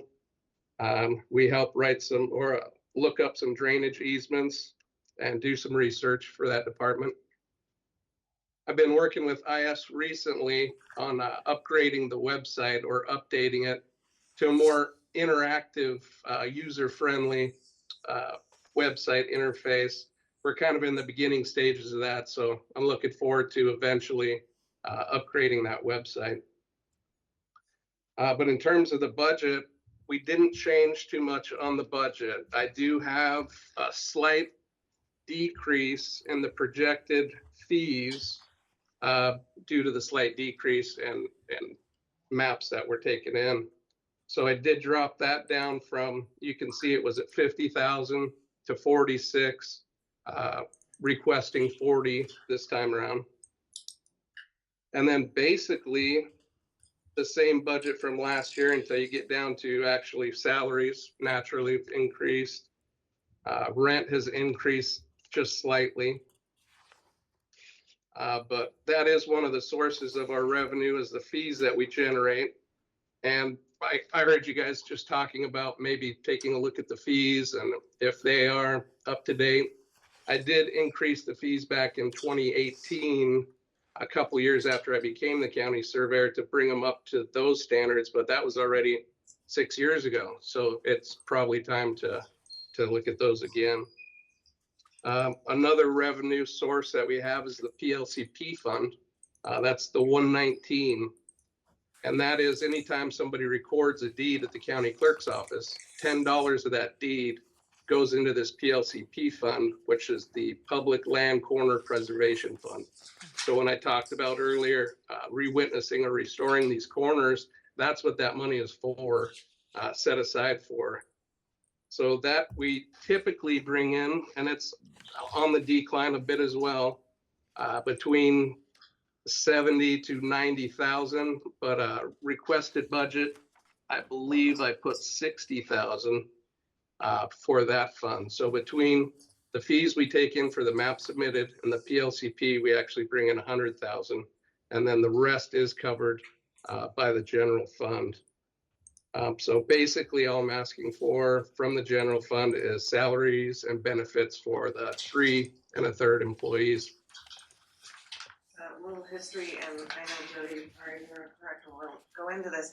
We did a market study this year and found we did market rate adjustments, and all 3 of them in his budget were hit with at least 2 range market rate adjustments. And then there were COLA according to the ASPE contract. So that's why his looks like it went up a whole bunch, is because all 3 of his people, including himself, were part of the market study. Yep, correct. So would you mention 2 things that we talked about? I'm the liaison to our survey group. One is capital needs that there's not much in this year's budget at all, but next year, some of the equipment that you use, technical equipment is at the end of its useful life and can't be serviced and all of that. And so there'll be something a little larger on next year's cycle. And then would you also, just for benefit of everybody, tell us how close these days with satellites and all that you can define a point on the face of the earth? I found that quite fascinating. So start with capital next year. Maybe, I think you told me something around maybe $80,000, something like that, that only occurs every several years. That's correct. We actually bring our equipment in from time to time to have it calibrated. We adjust our own level bubbles on our equipment and maintain our standard equipment, but some of the more technical equipment needs to be brought into the manufacturer. Even though I just purchased these GPS units again 6-7 years ago, when we brought them in, they said this technology was end-of-life technology, that the parts were no longer manufactured and that they weren't even allowed to work on these because they're technically end of life. Even though the equipment still works well and we use it daily, there will be a point where that equipment needs to be replaced. Just for the GPS units alone, could be upwards of $50,000. That's just for the 2 units. One would be the base station that's collecting data, and the other would be the rover that we go around and put points on, and you need 2 sets. So the instrument, the total station, it's the one that you see on the tripod where it looks like people are looking through a big camera that turns angles, shoots distances. It's about the same boat. Again, I upgraded all the equipment when I became the county surveyor shortly thereafter. But again, 6-7 years later, it's reaching that same end of life technology. So I think when I bought the total station was around $10,000 to $15,000.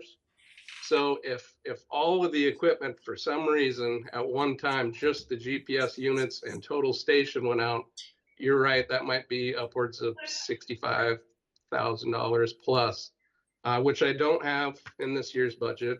Like I said, we maintain the equipment. We use it daily. We take care of it. But at some point, if something does happen, I'll have to come back and ask you guys what we do from here. So next year, you're likely to see a one-time capital expenditure that would bring everything state of the art. I think so. I think if we just upgrade, and it doesn't necessarily all have to be done at once, but either the GPS or the total station, maybe upgrade that one time, and then maybe the following year upgrade the other. But we do use all of that almost daily. So now tell everybody how close these days with the equipment, how accurate can you get on the face of the earth? So when people think of GPS, you think of your phone or your, Google Maps, and that's, relatively close. That's probably within 15 to 30 feet if on a good day. But the way we do it, we have a base station running on a known point. And so within 12-mile radius of that point, and we have multiple points all over the county, we can get within a couple hundredths of a foot. And then we'll usually take a back sight and double tie it, and then we'll split the difference on that. So we're talking hundredths of a foot on these coordinates now. And that's, I think with restoring these corners that I was talking about previously, that's almost more beneficial, because even if a cat comes in and drags out the whole area and we lose that monument, or it's obliterated, or anything happens to it, we can replace that monument if we have a coordinate on it within a couple hundredths of a foot. And we have over 7,000 coordinates in Tillamook County for control so far. That's great. That's pretty darn amazing, back, the early deeds, if you've ever studied history, you would say, well, there's a pine tree, you go 50 paces this way to the rock, then you make a right turn and go 30 paces, and that's the corner of your property. We've come. That's correct. Ways. I still see those deeds from time to time. Yes, I'll bet you have. That's how I give directions to my house. So questions for Mike, like I say, I'm the liaison, and I'm quite impressed with what they do and what they do with a relatively small staff and the interface they have. One last question, would you give us the 1 minute or the 2 minute summary on surveying as a profession? There's some changes on the horizon that are not necessarily good for all of us in this part of the world. Talk about that if you would. Sure. I gave you guys the handout on the study that was done on the shortage of land surveyors. Like I was saying before, not many people grow up wanting to be a land surveyor or even know what that is. So a lot of the guys that are retiring out from the business, there's not a big influx of people going through school to fill those positions. There's many reasons for that. Community outreach, I guess how much time it takes to become licensed. Without a 4-year degree, it was at 10 years. With the 4-year degree, I believe it was 6. And that's working under or apprenticing under a licensed surveyor. So, 10 years of your life plus to get licensed when you could, maybe spend that time to be in a profession that makes more money. So that's part of it. And so because of that, over the years, the numbers have dwindled. And I think we're down to just around several hundred left in the state of Oregon.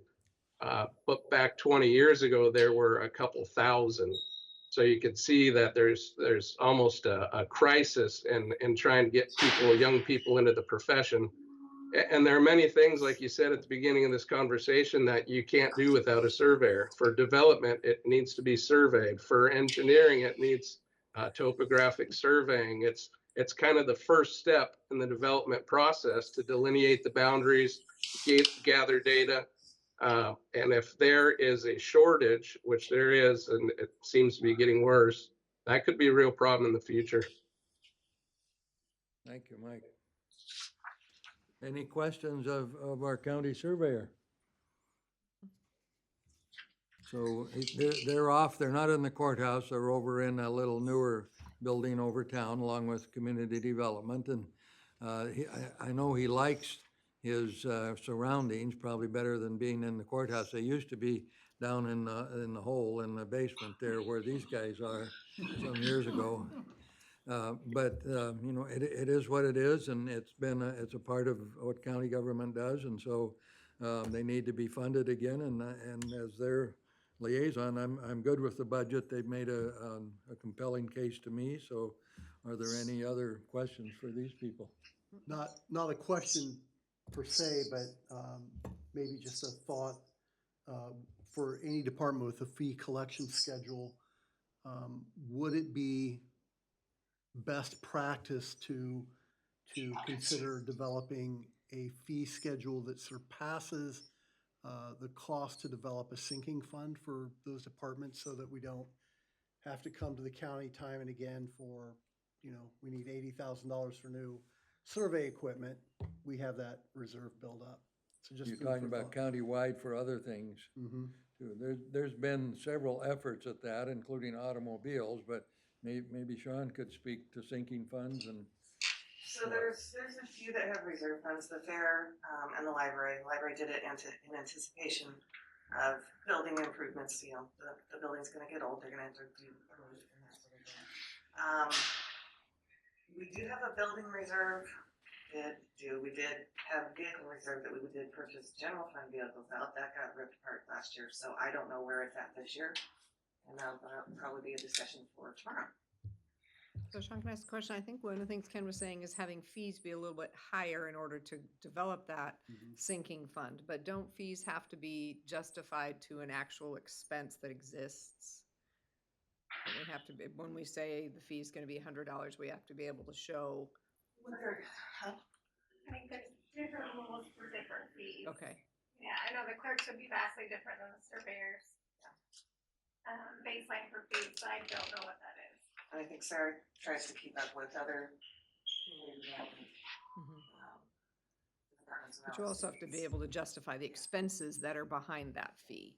So I think that would be the trick is that allowable to have that be part of the expense that's the justification of the fee, developing a reserve? Because I'm with you. I would love to find a way to make sure that we are putting money away for the future. I think that it's very easy to not do that part. There's so much good work that needs to be done right now today, and we end up right here trying to make sure that happens until we get to that place where we're like, oops. So.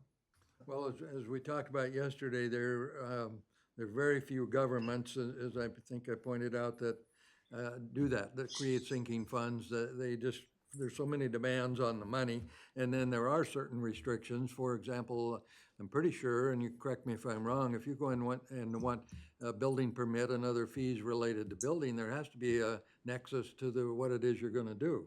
You can't just say, well, yeah, you want to put your shed in, that'll be $750, and then the question is why. Yeah. And so it's not easier said than done. And that's what I was thinking. Yeah. is that you had to be able to say it takes Yes. on average 2 hours to process a Yes. building permit, staff's wages are X, so your permit is X because. So I think there's supposed to be this tie-in to fees. I mean, that's how I've understood it. But maybe that could include the expensive equipment. Yeah, I mean, can we amortize the cost of $80,000 worth of survey equipment over 10 years until the next fee schedule is published, and consider that, be very liberal in how we think about how we justify that fee. And who would call us, who would explain that to us, Sean, or help us make a decision that makes sense on that? Is that an auditor question based on the rules from the? That's Brad. Yeah, it's an auditor question to say, can we put something like that into our fees? And if there are guidelines for changing fees for parks, please let me know. All right, I think we've got it. Thank you, Mike. Thank you, And- Mike. Thank you. So let's do one All right, more, then we thanks for will your time. take a little break, but I think we can squeeze in the IS, which is Information Services, and then with that is Communications, which is our radio system, and we can talk a little bit about that, and I think maybe we'll have Rachel chip in on that too, because there's some long-term I already things. said bye. Did we? Okay. I'm done. So these two people hang out in the basement. They once in a while get out to see the light of day. But they're both, I can tell you, they're both extra class amateur radio operators, probably computer nerds. But all the stuff that you see around here, these are the guys who keep it going. You may have seen a few minutes ago, there was something went on in the back and you came in and fixed it. So, So thank you, Jeff. yeah, thanks for what you've done. So why don't you introduce yourselves like we've asked the others, maybe give the 60-second summary of your background, each of you, so that these folks can know who you are. I'm Jeff Underwood. I'm the IT operations manager for the county, so kind of the head geek of the organization. I've been with the county 22 years next month, so a little bit of history. I've seen it all. I kind of have a good idea of what our needs are technology-wise, but I've been leading the department for about 2 years now. One thing you'll note in the budget is that there is an IS director that will be coming in the next few months with any luck. But that, technology is becoming a critical component of pretty much everything that the county does. So that's what we're here for, is to make sure that things continue to work, they do what they need to do, and we've done some pretty massive projects in the last couple of years. We're going to be taking a little bit of a break this year and not doing a whole lot of new things so that we can catch our breath and work on fine-tuning what we've got in place before we start looking at the next thing we need to do to keep the organization moving forward and staying modernized. Ruben? Good afternoon, I'm Ruben. I'm the newest member of the IS department. I am not as computer savvy in any way, shape, or form as Jeff. I spent the last 33 years in public safety, been around the working end of radios, like Chairman Commissioner Olson said. I'm an extra class ham radio operator, so I know my way around the radio world, if you will. I've kind of stepped into the position with mostly maintenance and a lot of catch up. We had some critical failures last year that carried over and cost a little bit of money that really dug into our budget. This year I'm still doing a lot of maintenance upkeep. I know we have, I think that they've already spoke to the projects that lie in the future, but everything that's on the budget this year is really for just maintaining our existing legacy system. That's where I'm at. I'm the new guy. I'm the new guy. Thank you. Now repeat everything you just. Okay, Ruben. Nice to meet you. See, these guys are in charge of communications, they can't get the microphone. So Jeff, why don't you just go through the budget, maybe at a little bit high level, and how many staff you have and what they do, and maybe you could speak to in particular, in addition to the health department, and then also what you do for the library, so that everybody has a picture of how all this comes together, if you wouldn't mind doing that. Sure. So on paper, we are not adding any staff, but that, like I say, that's on paper. My old position has gone unfilled for 2 years, just for various reasons. But that does leave room for the director without actually adding to our budgeted FTEs. There will be some increases. I believe 2 of our positions have some of them that have been identified as needing pay increases to catch up to the pay standards. Let's see, I was going somewhere with that. I want to talk about the off-site ones. I think that would be useful to know, because we'll hear from the health department tomorrow, and we just heard from the library. Yes, so we have most of our staff is in the courthouse, and we service all of the organization. We do currently have a dedicated library staff who handles their needs, and they are in the process of bringing somebody on board for the health department, which is probably our biggest user of our services outside of the courthouse. So we've been feeling the pinch a little bit lately that we're not turning our tickets over as quickly as we would like. So this will go a long way towards addressing that issue. But we do some cross training, and when the health department employee comes on board, they will be spending about half a day a week over here working with our staff, learning the other systems. We'll have somebody over there a half day a week, becoming more familiar with their systems so that they can do things like take vacations, call out sick, and not leave the health department in a lurch. So we work really closely with everybody, and cross-training in that is a critical component of everything we do. But yeah, so adding a director and having an additional health department staff will go a long way towards addressing our ability to get things done in a more timely manner and meet the needs of the organization. You might also want us to speak about the licensing arrangements. I think we mentioned that yesterday for Microsoft and all, but that's not necessarily a good thing, what's happening money-wise. Yes, so every 3 years we sign a new contract with our vendor for Office 365 licensing, which locks us into the current rates for 3 years. The last 2 times that we've had to re-sign our agreement, Microsoft has changed their prices on us. Last time we went from $50,000 to $75,000. This time we're going from $75,000 to about $95,000 for our needs. So over 6 years, nearly doubling the cost. A little bit painful, but it's without that, we don't have email, we don't have our Office suite. There is some discussion about the potential of switching to something like a Google suite. We need to look into that and see if it's cost effective. We do understand that would involve a serious amount of training. So if we decided to do that, if we made that decision today, we're probably still a year away from even being able to implement that. So that's not part of next year's budget, but it is something we're looking at.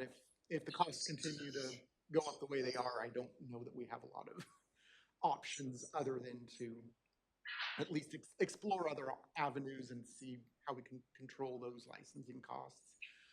There are a couple other areas where we're expecting some costs to go up. Our virtual servers, the software that we use just got bought out by a company, and they are losing customers in droves because the prices have gone up significantly. We just renewed most of it, so we haven't gotten hit, but there are some other tools that we're not using as much that may go up, but just unfortunately, the world has moved to a subscription model, and they know once they've got you in, they're going to slowly increase prices, and their competitors are doing the same thing. So it's just unfortunately, the cost of doing business goes up, but the alternative is doing these things in house, and we would need to add another staff member and additional servers, and it still comes out cheaper to use those services versus doing it in-house, and that's just the way that technology has moved in the past few years, unfortunately. Well, one other thing I'd like to ask you before we talk about any particulars. A few years ago, you came to work and the computers didn't work, and I know Commissioner Bell was serving in this chair at that time. Could you, maybe the two of you could recall all those wonderful weeks and months? And that's part of the reason for some of the security measures and other things that are going on. Go ahead, maybe all of you can enlighten all of us. I'd say several of us in this room have post-traumatic cyber attack disorder. It was very stressful. It was very, very stressful. And it was very expensive. And I would say it took weeks to resolve. The good news, the FBI was involved. There was a Russian cyber group that attacked us, and the FBI said something like, we're aware of 13 other attacks by this group just recently, and amounting to $13 million in ransom. It was really very distressing, and we had the good news that for us was that it was a ransomware attack, and we got our data back, which was essential. There were people who felt like we shouldn't pay to get our data back, but we have irreplaceable data, and we had to have it. We couldn't have recreated it. Like if you think about all the records, historical records in the clerk's office, in the survey, like historical records that we could not have recreated. So we didn't feel like we could afford to lose our data, and for the community. And so the good news for us is that we got the data back, and that was a huge deal, because now apparently those criminals, their whole approach is evolving, and now not only do other places not get their data back, but it's sold onto the dark web. So considering what it could have been, it wasn't as bad as it could have been, but it was bad. And but I think we learned a lot from it. And they were caught. Right, they were caught. Shockingly, they were caught. Yeah. Does the insurance cover that? Oh, a tiny percentage of it. That's Yeah. why part of the increase in our general insurance is Well, we that's added just when insurance, right? Correct. Yes, we actually had to jump through some hoops, but we majorly upgraded our insurance costs. We have been advised not to discuss that information publicly, because when the bad guys know how much you have, guess what you're going to get charged when you get hit. Yeah, that's interesting. There's a way that we've never recovered financially. So I'll tell you guys this because you're our budget committee, in the sense that in that year we had budgeted for new software for the treasurer's office, and which was essential, which was much needed, which they still haven't gotten, because that money, the software treasurer money, went to pay for the cyber attack. Thank you. It was great. Nobody got paid. Nobody missed a paycheck. No vendor missed their check. We hand wrote out and signed checks for 3 weeks. 3 weeks. We used my 10-year-old laptop to communicate with like our bankers and whatnot, because we didn't have phones. We didn't have our cell phones. That shut down like every 5 minutes, but yeah. So, and all of this is continuing, if you paid attention at all, and a lot of this is, my understanding is below the radar simply because they don't want to publicize it. Curry County was hacked in the very recent past, and so was Clatskanie PUD, a small electric utility up in Clatskanie on the Columbia River. And no doubt there were others, and you know, so the people, and they originate, my understanding, in countries where there is no extradition treaty. Even if they catch them, the CIA can't, or the feds or whoever's over there, they can't do anything about it. I've always thought you'd send the CIA over and rub them out, but evidently that's not good public policy. It just happens. But you know, this had to be one of the major shocks in my memory to this organization because of, you know, look how many computers are in the room here, all 5 of them there. And that's what we all use every day, all day long, and people know that. So, can you add anything to that, Jeff? Or I will just say that a couple, 3 months ago, I actually literally had a nightmare that we had been compromised again, and that woke me right up. But we have made some pretty fundamental changes. We would be able to survive that attack very well. We've got backups to a cloud storage that cannot be overwritten, which was our downfall at the time. Is they were able to get into our backup system and just destroy those so that we couldn't recover, that was how they operated at the time. As Commissioner Bell noted, that's not what they do anymore, and I am having constant discussions with security vendors to try and find ways that we can determine as soon as data starts leaving our network, we're able to stop that and avoid the being held ransom so they don't leak sensitive data to the world. That's probably the next, that's the current method for how they get you to pay. And you know, I've seen some of these where they will reach out to taxpayers, business partners, everybody to say, hey, we've got Tillamook County, they're threatened to not pay their money. Your data is going to be exposed. You need to get a hold of them and tell them to pay up, or your data is what's going to get exposed. It's a really, whoever dreams this stuff up, if they weren't, I think they should be making 6 figures somewhere and not having to look over their shoulder all the time. But yeah, evil genius, I think, is quite an apt description of these guys. I think it does speak to our IS budget and the need to keep our IS budget funded. You know, one of the things that often gets stripped away are the in general fund, or what are some of these services when you're just trying to figure out how to make sure that there is, you know, for an outward facing service available, because the public's screaming for an outward facing service. And I think that's where the challenge comes in with something like IS, when you feel like, gosh, there's so much money, it's so expensive, but without it, the outward facing service is compromised. So I think if there was perhaps a lesson to be learned, that would have been one of them, is just that we, you know, IS is part of the organs of the organism, and without the organs being fully functioning in the right way, the arms, legs aren't going to be able to do what they do anyway. So it's that central services piece that we always have to kind of have an eye to the fact that they have to be here and they have to be, you know, set up well so everybody else can be set up well as also.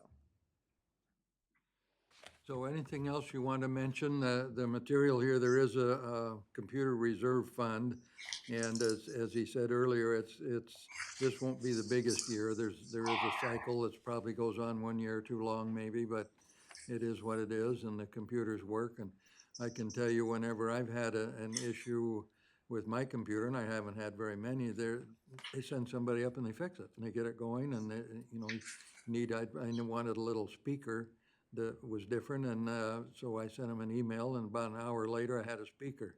So I mean, their service level is good, and I don't think it was because I was a commissioner. I think they do that everywhere. So thank you for that. And then let's go ahead, Ken, and then we'll switch over to the radios, and then we're going to take a short break. Questions, the $300,000 in state grants, or in revenues, that's the Homeland Security grant? Yes, we are trying to get the security camera system in the courthouse replaced. So we've got $300,000 budgeted, and that if we don't get that grant, that project just will get punted till next year, and we'll keep trying to fund that. But yeah, it is the state Homeland Security grant that we're working with for that. As the US puts increased focus on cybersecurity and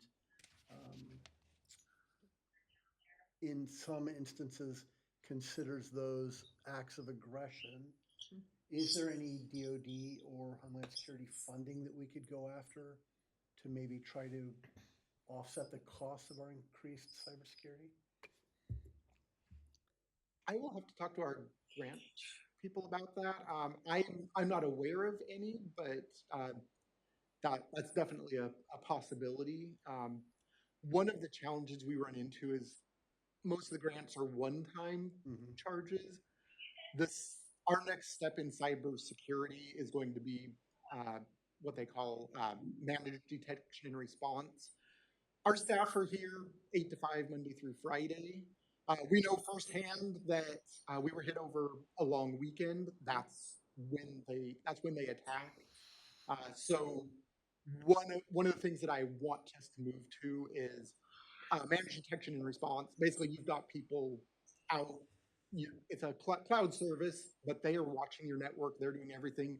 They see something bad happening, they're going to get on the phone. They're going to call us, talk to us. If they can't get a hold of us, they're disconnecting those computers. They're quarantining them. They are stopping the threats as they happen. Grants are good for one-time costs, but considering that that's an ongoing fee, I generally try to avoid getting grant funds that are going to increase our technical debt down the road to continue that. So we're hoping to do some other things to be able to fund that. If we can reduce costs in other areas, that's my preferred method. Otherwise, 5 years from now, Jeff is going to be really mad at me that I've added all this additional cost to the county with no continuing way to fund that cost.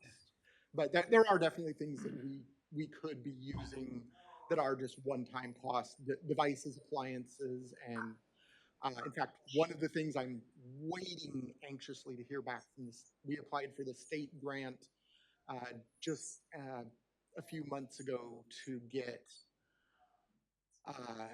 a penetration test done to have some experts come out and just say, hey, here's the weaknesses in your security, and here's a list of things you can do to address that. So those are the best ways that I know of to use those grant funds to do things that otherwise we couldn't afford, but kind of the one and done, and just give us that roadmap to get to the next steps to make us even more secure. Thank you.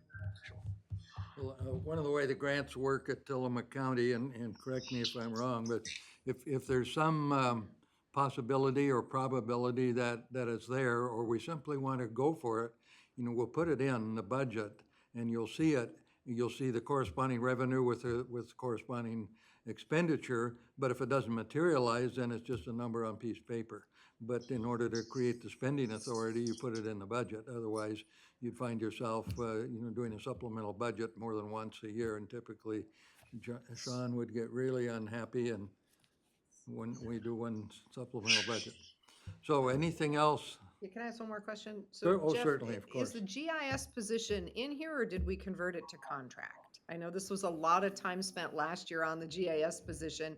I know that we do have the director position, your position. What happened to the GIS one? So the GIS position is contract at this time, but the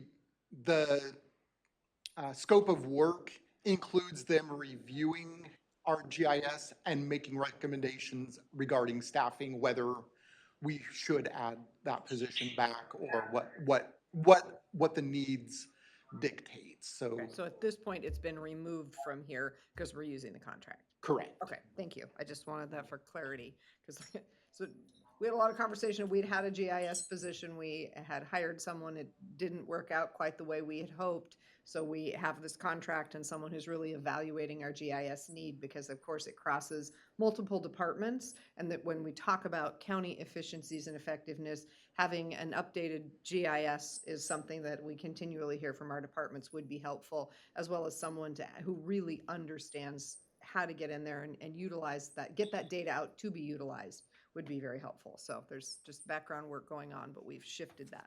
Yes. So, thank you. And the employees that are at the library and the health department, they're on your budget though. They are funded by the individual departments, but they report to me.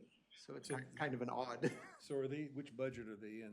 They'll be in the library budget and they'll be in the health budget. I believe so the they're- library had it, correct? Yeah, Okay, they're not in So here. these are just the council. The people here. And the practice has been, as he explained to me when I first got into this, was those people that are out at another remote location, they try to get them in here for a half a day or a day pretty regularly so that they all know what's going on. And if one of those people out in the field takes leave or is gone or whatever, then one of his people can go over and they know what the issues are and how the system's set up over there. And tomorrow you'll hear from the health department, which is quite data intensive. I'm sure that's what they do. Medical They records and all. shuffle, well, they don't shuffle paper anymore, I guess they do this. But, so that we can stay on our schedule. Anything else on the computer side? I want to talk about the communication side just very quickly. And so Ruben, would you give the 3-minute summary of what it is you do in our radio system and why it's a failing system in part? I don't think we have enough time to talk. But I can talk to the present, be Yes, real please. easy. And mostly it's just keeping the lights on, making sure that our infrastructure is working, updating radios as need be. That's not only in the field, but up on the sites. This last ice and storm damage event that we had actually did significant damage at a lot of the sites. Still recovering on some of those, nothing critical enough that anything was lost, but definitely some setbacks.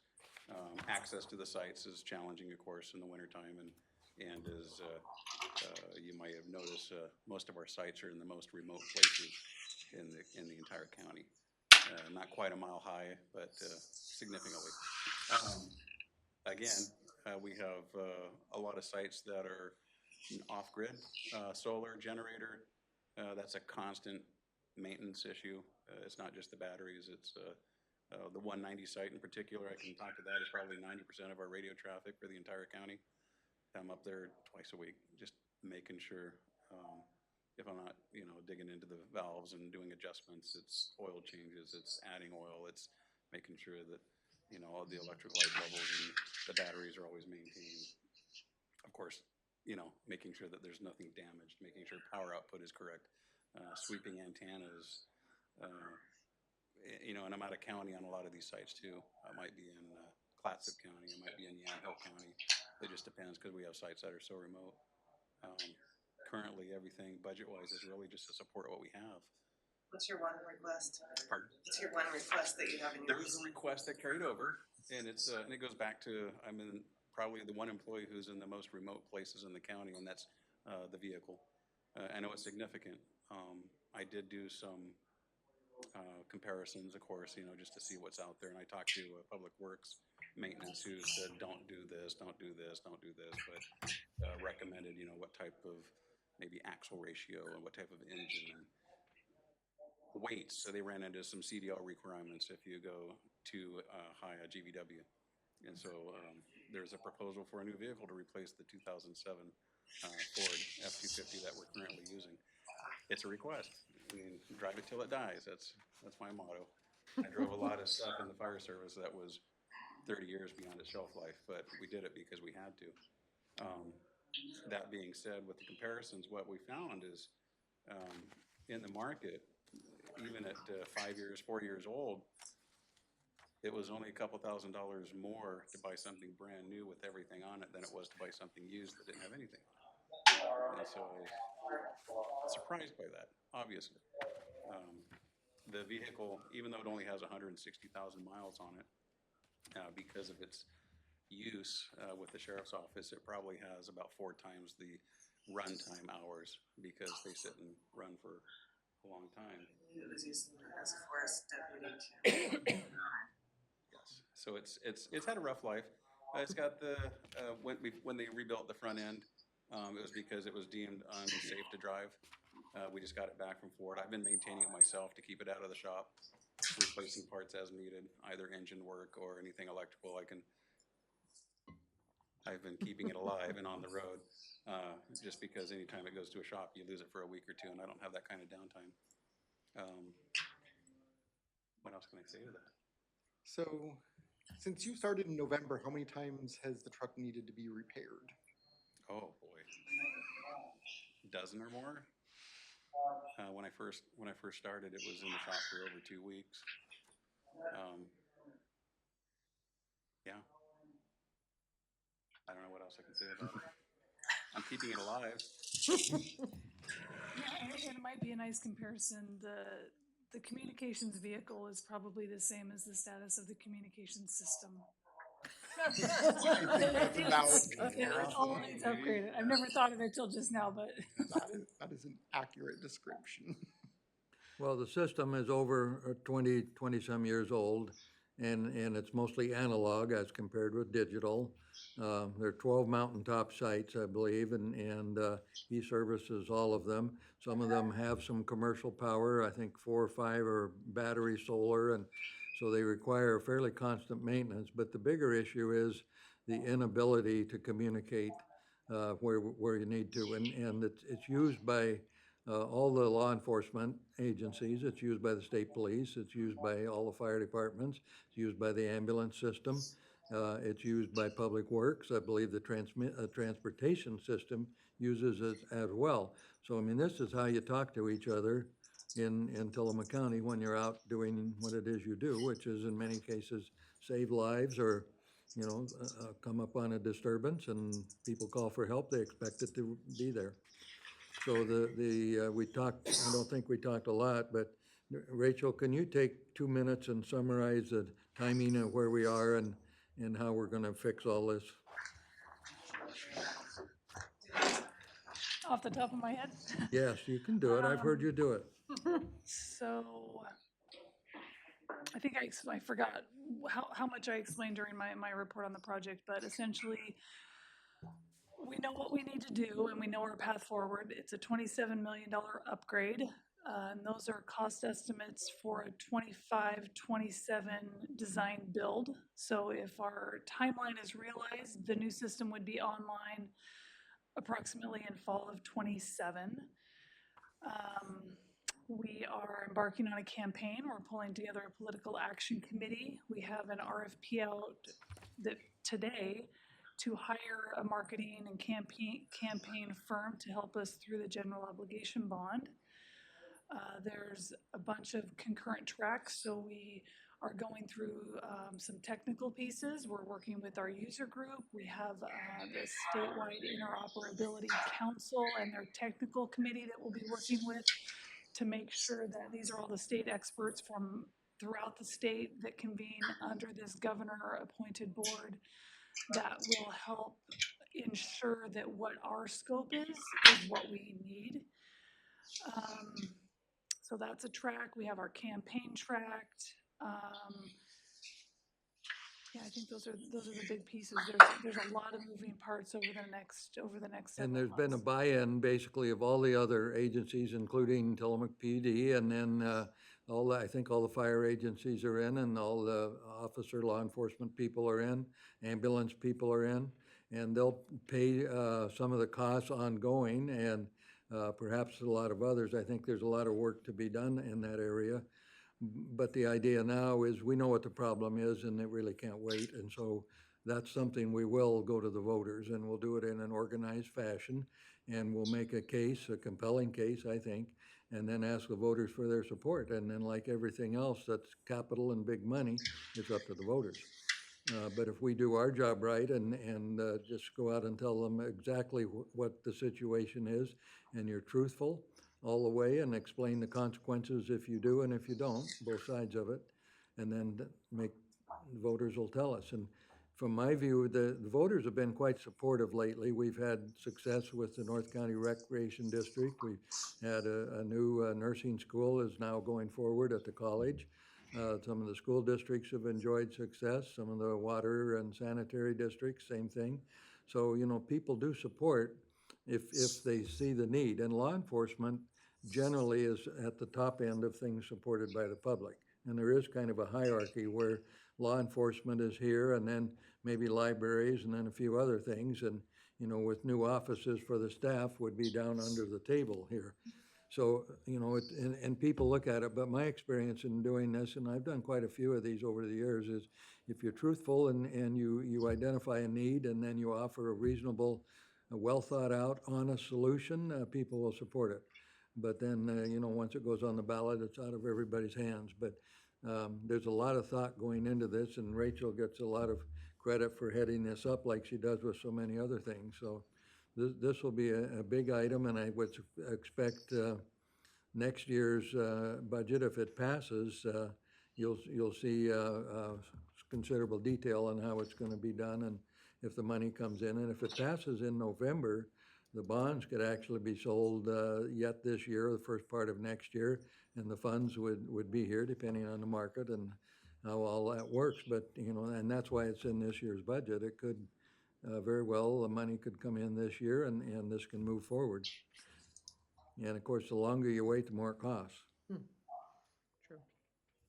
And any questions on that one? It's like. Coast Guard involved too, the Marine video? I don't think so. Has the Coast Guard had anything, federal people? I think the Coast Guard would be a secondary user. Yeah. And what about military? And military, I don't know the answer to that either. Ruben, do you know?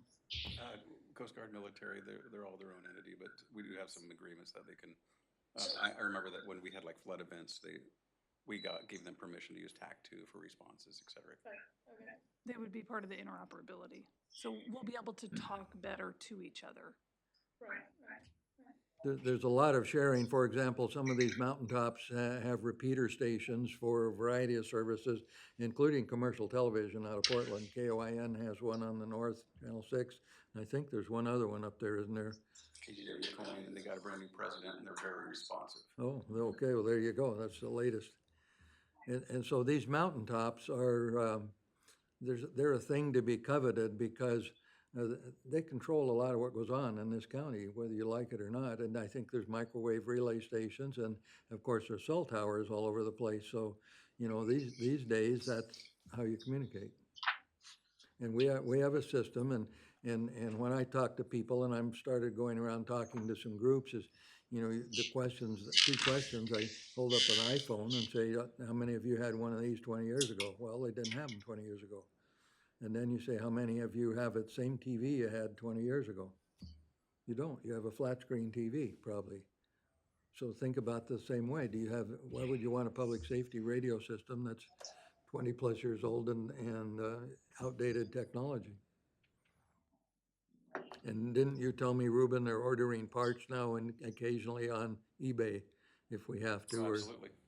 Amazon and eBay, that seems to, because a lot of the stuff has been discontinued.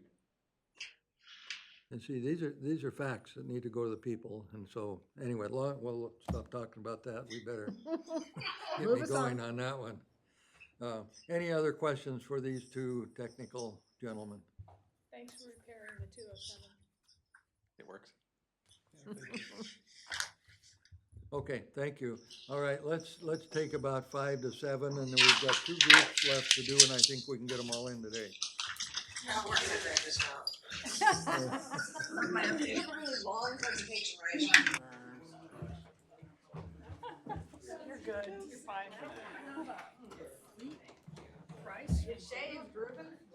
Say that again. Does the county have a fleet price from Ford? We use a lot of the state contracts, yes, and there's motor vehicle pricing and There's so many Fords on the request. yeah, and it depend. Well, I think the cops favor Ford, so we've got 2 left to go, and we may even get done on time or close to it. and tomorrow will be a long day. We'll talk about that later. So HR is up next, and I believe we have our fairly new HR director online, a lady named Jody Wilson. And so Jody, I will ask you to do as we've done with others. Would you please give us a 2-minute summary of your background and how you got here and what you do, and then we'll talk about your budget. Yes, I'm happy to, Doug. Thank you. For the rest of you that are not new budget committee members, you've heard this 100 times, so I apologize for repeating, how I ended up with Tillamook County. But I have previously worked for the city of Hillsborough, Washington County, and Metro in various management positions for those, most of those overseeing benefits, leave, compensation programs. So I have a large history or a long history of various things to oversee, and what not to do is what I like to say my experiences. We come with a very strong compliance background, as well as managing things like PERS, the retirement programs and benefits, and compensation. If you look at these data sheets, every time you look at that personnel worksheet, a good 40% of the overall costs of most budgets, if not even more, are those personnel services that HR oversees for the organization. So I started with Tillamook County in November of 2022. So I am about 16 months old here with the county. Thank you. So why don't you give us then the overview of your budget, staffing, and what's contemplated during the next fiscal year. And we'll no doubt throw some questions at you and go from there. Sure. Just a little overview of the Tillamook County Human Resources model. Human Resources oversees recruiting, onboarding, benefit administration, that's your medical, dental, vision, life insurance. That also includes our pension program, various deferred comp programs, performance management, training, employee development, compensation, as I mentioned, labor relations, and risk management. So it's a full service portfolio. The position has been, the director position has been vacant for a while. It's been very hard to fill.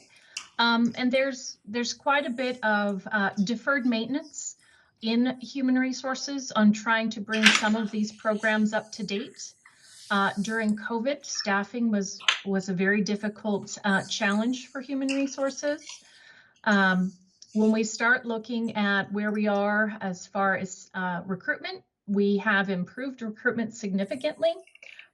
If we look at the current recruitment numbers for the current fiscal year, we've hired 58 employees already this year. We have 21 in progress, and we have 12 requisitions that we haven't filled yet. So if you think about where our staff is currently working, recruitment is a lot of where we are spending our time. And it's very important for all the program areas that are coming here and putting their budget forward. So we are prioritizing our time there. There is also another couple of programs that are very important.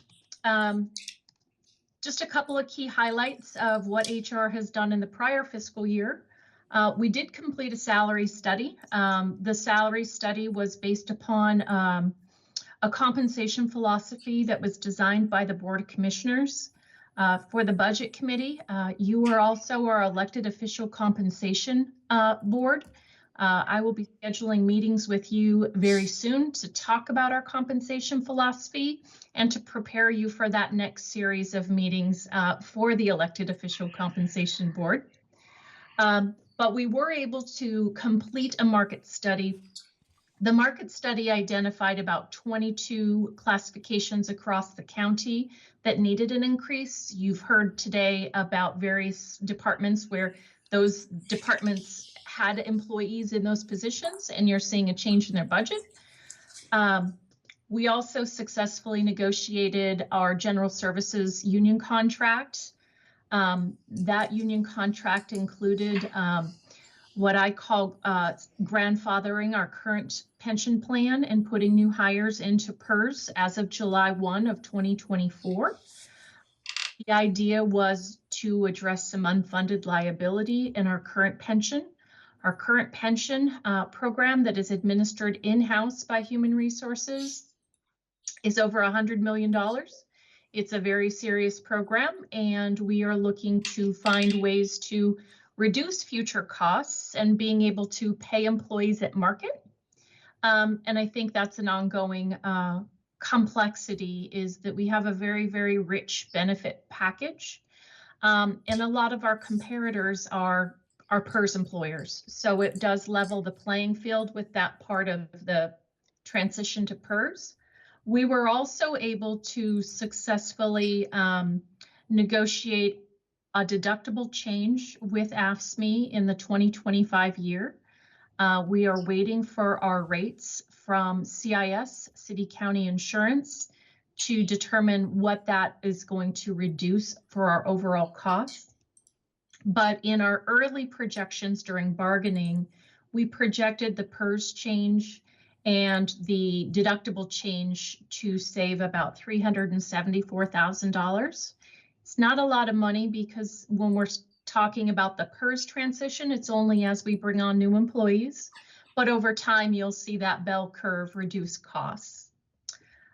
Just a couple other key milestones this year is we did complete a Gallup employee satisfaction survey, and then some roundtables with our department leaders addressing the Gallup methods for working on employee satisfaction. I think the key factor is when we talk about turnover, salary is not always the determining factor of whether an employee stays or goes, and it helps management build tools to grow the department and the employee satisfaction through that program. We outsourced our leave program. We, since November of 2023, have had 35 leave cases that have accounted for 5,000 hours of leave time. And then we already talked about our recruiting. We are about 58 employees in this current fiscal year. So with that, you will see. Jody, talk about your current staff that reports to you right now. Sure. Human Resources has currently 3 positions. We have myself, the Human Resources Director. We have an HR analyst and an HR technician. We do have a vacant HR generalist that was recently reclassed from an HR technician, realizing that some of the heavy lifting that's needed in Human Resources is at that upper level, as far as understanding very detailed laws, navigating rebuilding our pension programs, rebuilding our systems to adapt to our PERS transitions. And we just needed the higher level work to be able to complete those tasks. We have been utilizing a part-time employee from BBSI, Barrett Business Services, in the interim to get some investigations and some of those more complex projects moving forward, where when it's all hands on deck recruiting, we just needed to try to get some of this work completed. Doug, if you don't mind, also in the historics on our budget, you'll see in 2021, 2022, you'll see that contracted services line was pretty high. And then when you see in 2022, 23, you'll see the personal services being inverted. That accounting or reconciliation goes back to when a lot of the human resources was outsourced to a third party. So you'll see that right sizing in the personnel services from contracted services. Other than the reclass for the position, the 2 major asks that we have in our budget is a contract services. It's a one-time contract request to utilize Troop or any other provider. Would complete a market study similar to what we have just completed in Human Resources. And also a small contract to complete an equal opportunity plan, or what some may refer it to as an affirmative action plan. A lot of our grants do require that for compliance purposes. The affirmative action grant is about $3,500. The majority of that $6,900 is for the troop contract. We are currently working with the Board of Commissioners for consideration for a separate contract with compensation. The current contract that we're working with the Board of Commissioners on, and it's not approved, we're still in our learning phases of that contract, is looking at our current job descriptions and making sure that they are clearly defined and that they're representing the work that we do. You'll hear that a lot of work has changed over the past 5 years, and some of our current classifications are even older than that. So making sure that we're recognizing the work that everyone is doing and to be able to write current job descriptions. So there's 2 separate projects there. So if we talk about compensation projects, there's 2 separate phases. The one in this budget is the marketing, which is a very similar project that HR has completed over the prior 12 months. Any questions or comments from the budget committee or the board? Well, to what you just mentioned, Jody, that when I agree that we want to continue doing market studies and stay current with them. So do you anticipate when you have an HR generalist on board that the market study could happen within your department? I do anticipate with that. We were able to complete the last market study with current staff. If we had to determine which project of the 2 phases went forward, the heavy lifting is doing the job analysis and rewriting the job descriptions. That is the more complex and detailed work that we don't have staff on board that can do. Thank you. Not that it's part of this budget, I'm just curious, what's the present unfunded pension liability?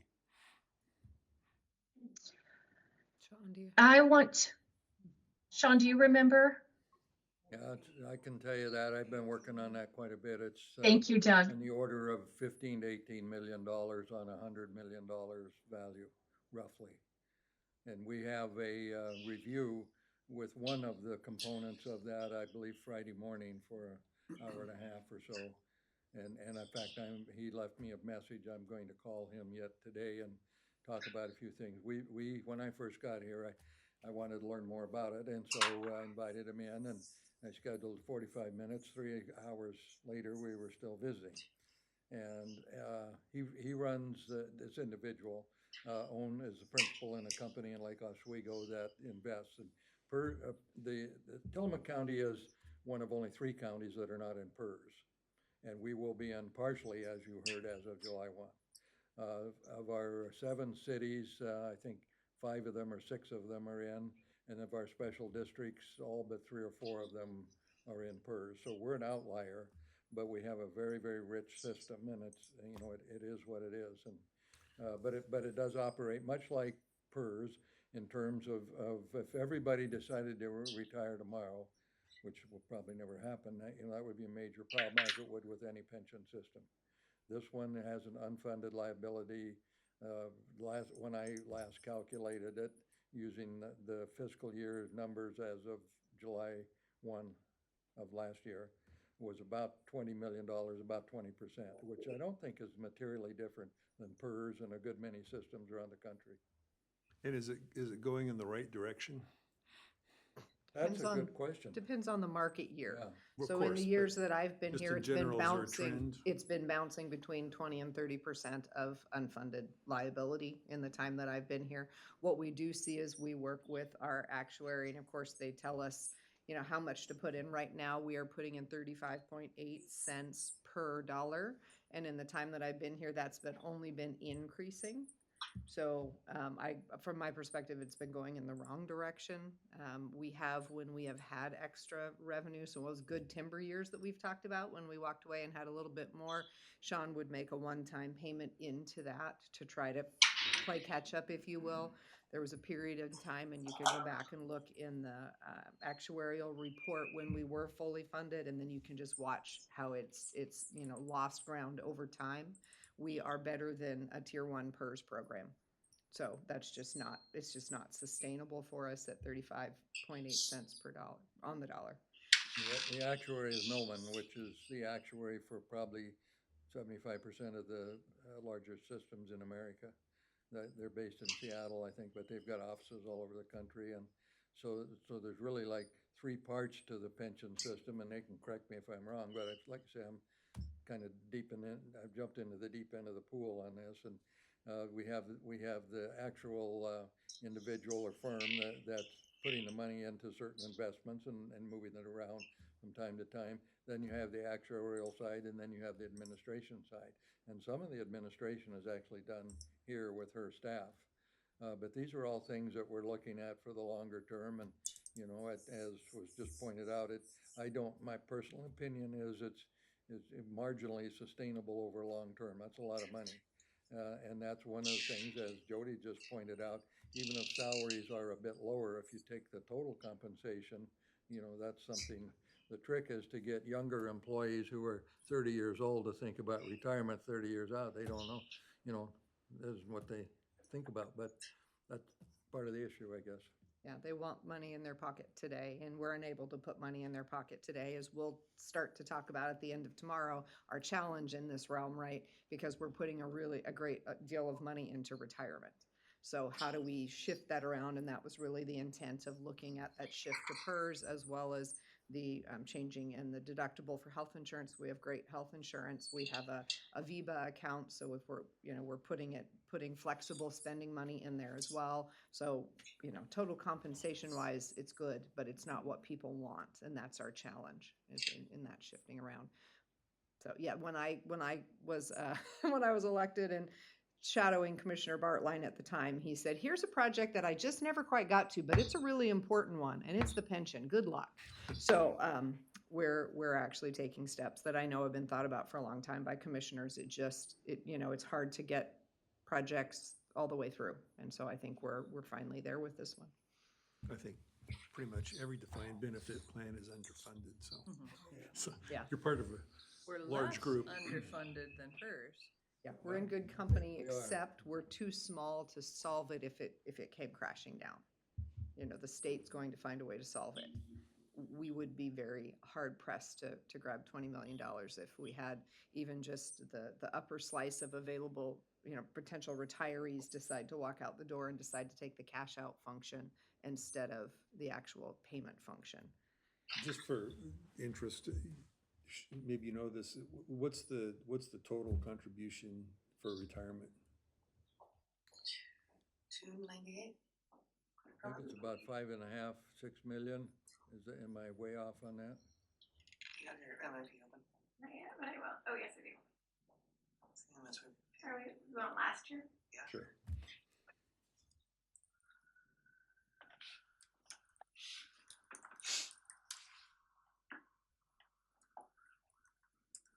Sorry, we're dealing with a 27-year-old system. Just Excuse me. As I experience. Our 2007 computer. It was 2009. It was only 10 years old.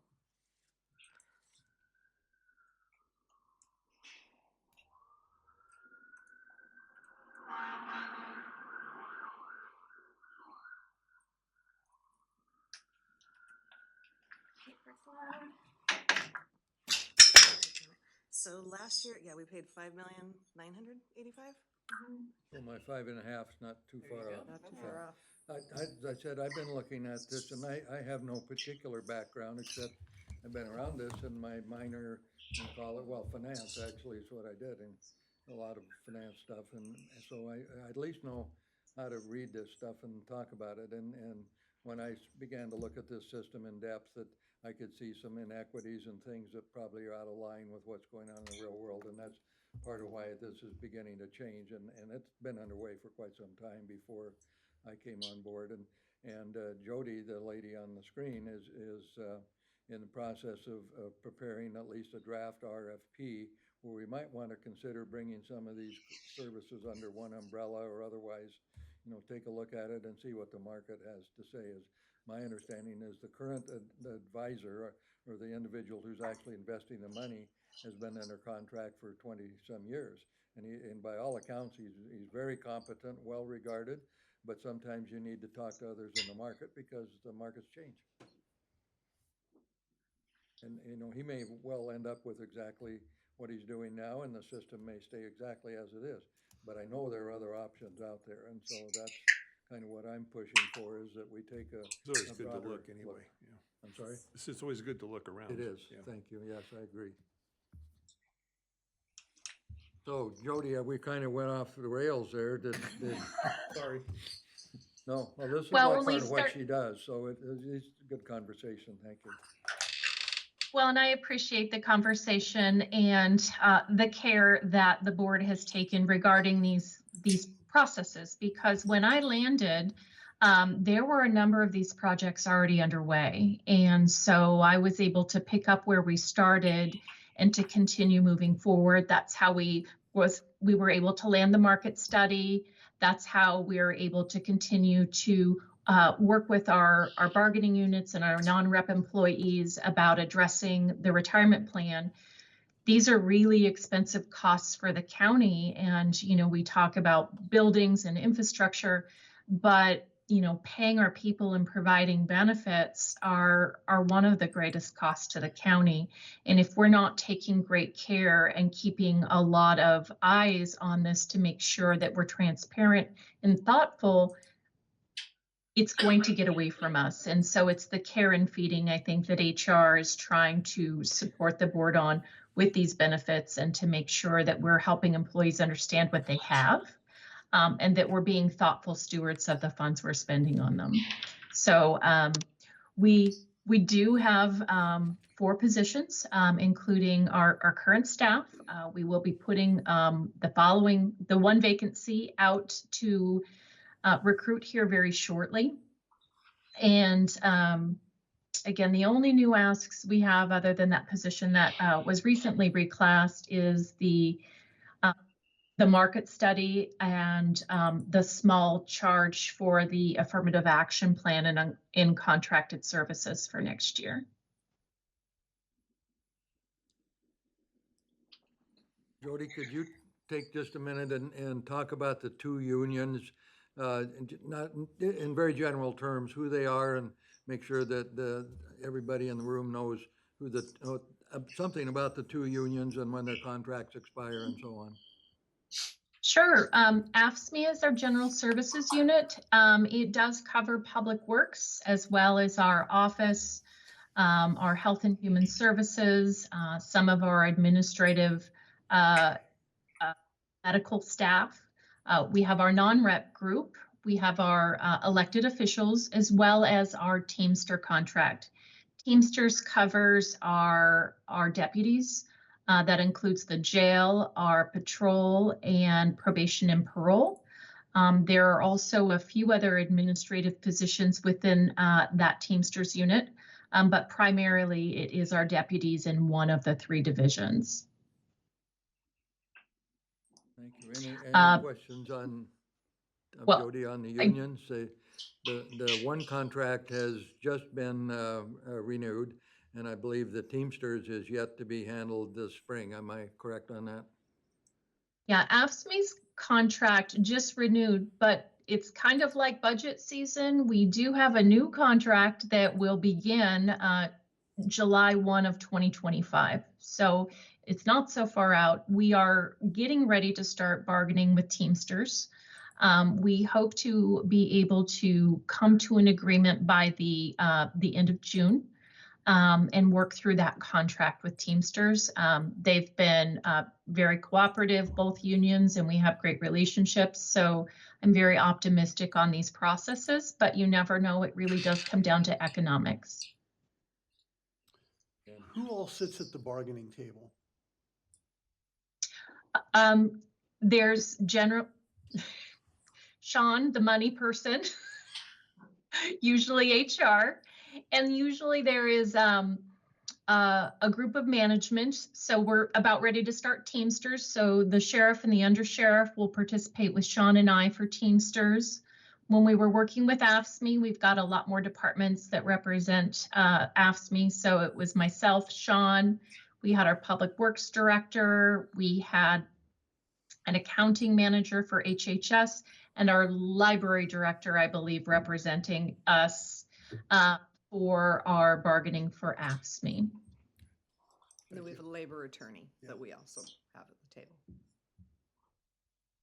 One of the things that we've done in the last 2 years that Jody's touched on is trying to get employees as close to market as we can.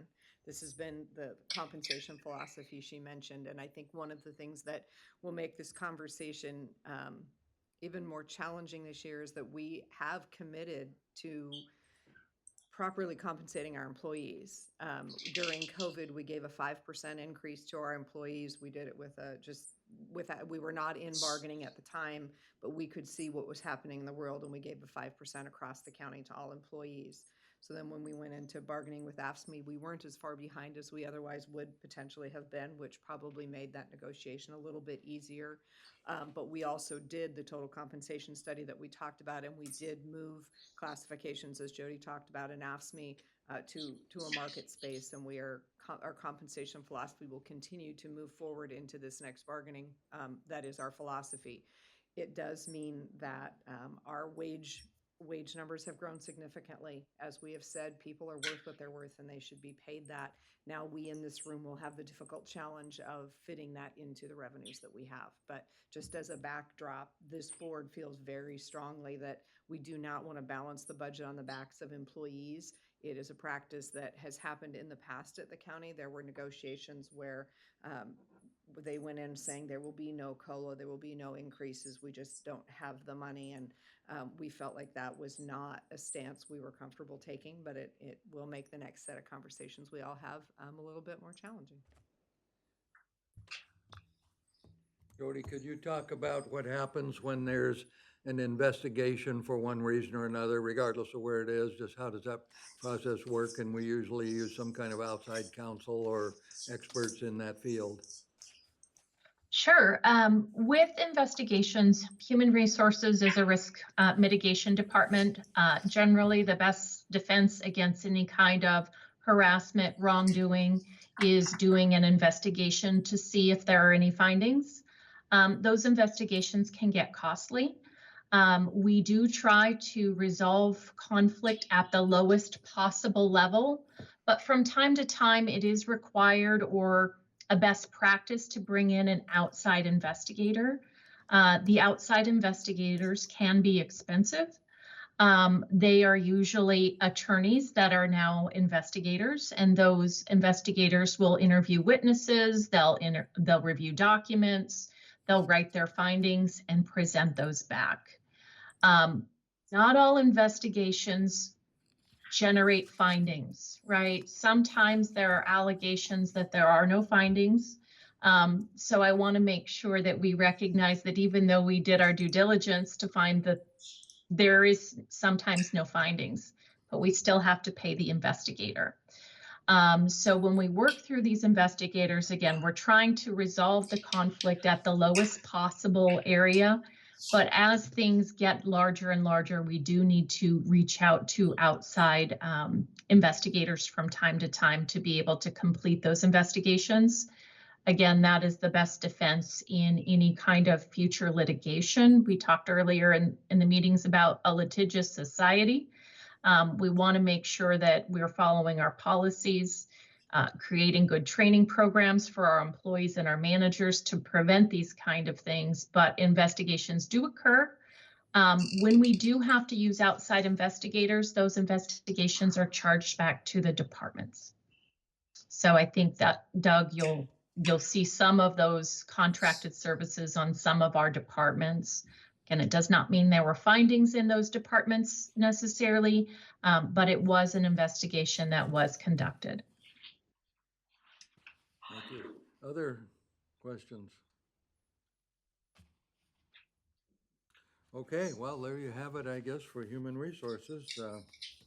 We can, tomorrow we'll have an opportunity to revisit any of this we need to when we find out exactly where we're short and what we're gonna do about it. All right, one left to go. Thank you, Jody. Thank you for your time. Thanks, Jody. Thank you. Okay, last up, but certainly not least, although she's least today, is the treasurer. You got 3 minutes. Good afternoon. I will say the biggest increase has been due to the market study that HR has completed in my office. My chief deputy was part of that market study that was below what the compensation was, so there's an increase in salaries. When Jody did the market rate, my salary was also low, so this includes my salary. However, until the commissioners adopt the pay table, I'm still getting paid the same thing that's out on the website anybody can find, but I did build it in the budget. Will it be retro? No, I will not do retro. I cannot agree with that. Just awesome. Otherwise, I had a slight increase in my contracted services. We do, my office has 4 people. When I started 12 years ago, we had 6. We took 3 accounting tech positions and basically transformed it into 1 by improving our processes and our flows downstairs. I have 1 payroll specialist, 1 accounting tech, a chief deputy, and myself. And as I said, during the cyber attack, we wrote a lot of checks out, but everybody got paid. Vendors got paid, and we try and keep everything in line with our auditors. We've gotten the GFOA, Government Finance Officers Association certificate 33 years in a row now. Wow. So I've been part of 6 of those so far. So Now, you know what GFOA is, Government Finance Officers Association. That's a big deal. That's a professional association, and she's been part of it for years. We did. We have our audits are scheduled already this year, end of July, and then at the end of August, they come down for a solid week of field work, actually coming in and out of our office, asking us all sorts of questions, reviewing everybody's expenditures, vouchers, all the fun stuff, the grants especially federal, when we receive federal funds, FEMA. We've had a lot more to do with construction in progress that they've been tracking lately. Otherwise, I just try and keep the wheels on.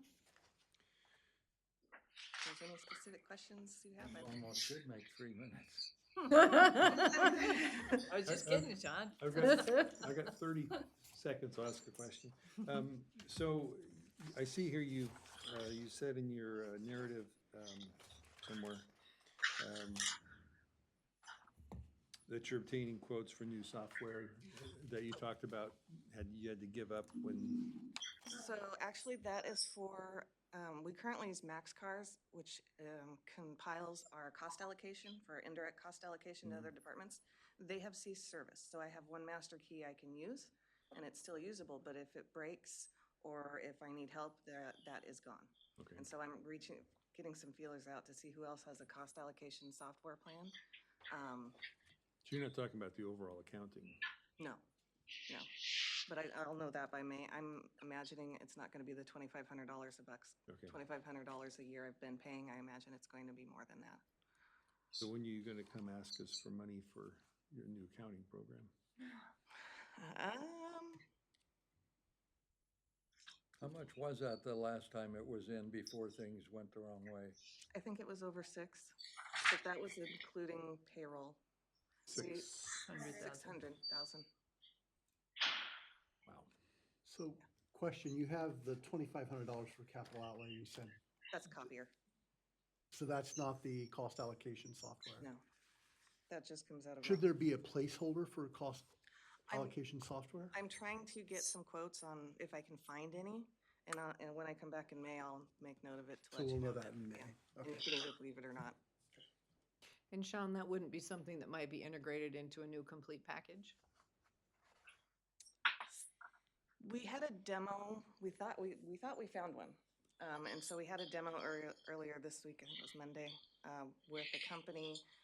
They actually were pushing their grants tracking because currently now their cost allocation plan isn't available.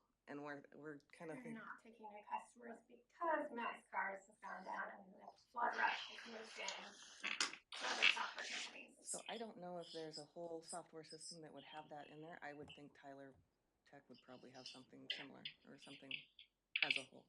I just wonder if we wanted to be thinking about that at least tangentially, because we will need to get a new software program.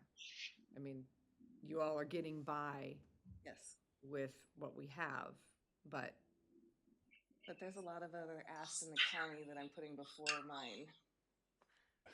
Well, I think that's very noble, but. I know, but it doesn't, it But at the doesn't same help. time, I can tell you that if the accounting system goes down, the county goes down. I'm just telling you the truth. I mean, everything comes down to numbers. So I would encourage at some point that if in fact your software program for your accounting is into life and it's on Band-Aids, that's not a position you want to be in, and I would encourage the commissioners and the budget committee to consider that as some kind of a priority fairly soon. I think the other thing is we talked to Benton County and it took them 2 years to switch over to a new software system. That's kind of nerve-wracking. I think But that's it's- why we want to start now. yeah, it's gonna Yeah. take 2 years no matter when we start. And so 2 different years now, we've put money in to work with a consultant to help them identify. But you also have 4 people in their department. And Right. so as things are happening, just their time to be available to even make that happen has been why it has, I think, failed in the last Yeah. couple of years. And so we have to figure out how to make that a priority and how to get to that. I Because think to we- your point, we Michael, need yes. to start the process because. Yep. We did start the process. I think that was when the prior HR director who was here, Naomi, and then she left, and then I became the interim HR director in addition to everything else that went on. And then we had a consultant come in, and then Mary Faith took over interim HR. I mean, there's just been one thing after another. Did we decide for sure that you didn't want to go through ADP for your office? We do use ADP for payroll, Right. yes. But I mean, there was a bigger suite available. There is, Oh, yeah, Tyler can integrate everything, payroll and everything, and that would be something we would look at. But ADP is like a Cadillac compared to processing payroll and MIP. We used to, up until COVID, we had paper time cards. People still turned in. No way. Yes.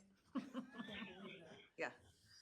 So we've That's made a big frightening. improvement in our payroll and our system, and we've got a wonderful payroll specialist down there that answers questions left and right, whatever anybody asks. But yeah, Tyler does integrate payroll in there, and definitely something I would look at, then we wouldn't have all these imports. that was the Cadillac version of our accounting software we were looking at. Was Tyler Tech? It was Tyler Tech, and it was probably more than the 600,000. I think it added an additional 250. Yeah. So it's not integrated now? Your payroll? Through GL export and import. It's still better than running payroll and MIP. And virtually everything you look at is proprietary, so you're basically locked in for X period of time. Mhm.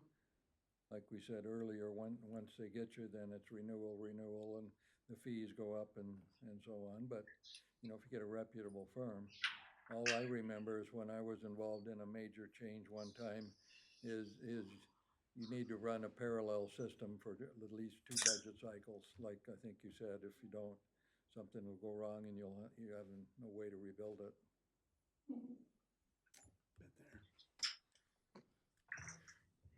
So that's our treasurer, and again, they do an awful lot of stuff. Well, one thing, would you speak to what you do for the other special districts? Because it's not just what goes on in the county, there's other money that passes through your office. So when the taxes are collected up in the tax department, we're sent down the distribution, and then we distribute either the property taxes to the special taxing districts such as TBCC, 911, you know, all the water drainages. Those are sent out monthly if we have a tax distribution. We also distribute the timber revenue when it comes in to the taxing districts. There's 19, 20 of those that receive state timber revenue. So there's 16 out of 21. The reason I know that is I asked Debbie about that a while back when the Habitat Conservation Plan was going, and it was 16 out of our 21 special districts, and there are probably more, but these are main ones like water and sanitary sewer and the school districts and the North County Recreation District, the fire districts. So those 16 of those get money from the forest.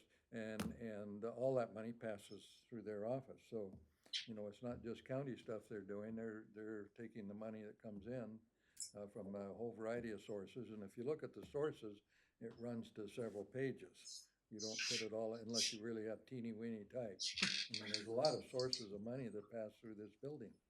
Yeah, we pass through funds to TFCC that are in agreements. The Board of Commissioners agrees to OHSU? No, OHA. OHA, thank you. And then we receive the funds as the representative, and then this flows to TFCC every week.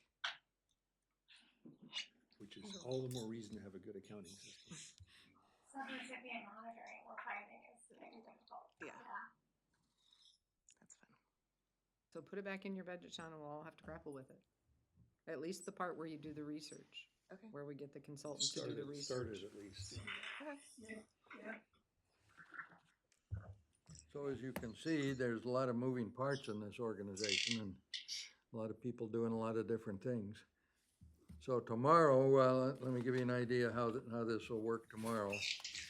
I hope we've all been taking notes, and we'll just follow the agenda, and for some reason, they actually put a break in here. I don't know why they did that, but Oh, I did that. yeah, you didn't do the morning one. I'll take care of that when you get to.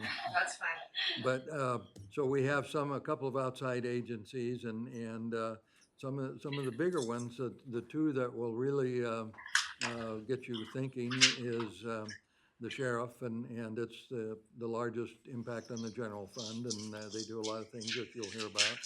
And then also the Department of Community Development, that's building permits and a lot of other things that goes on down there.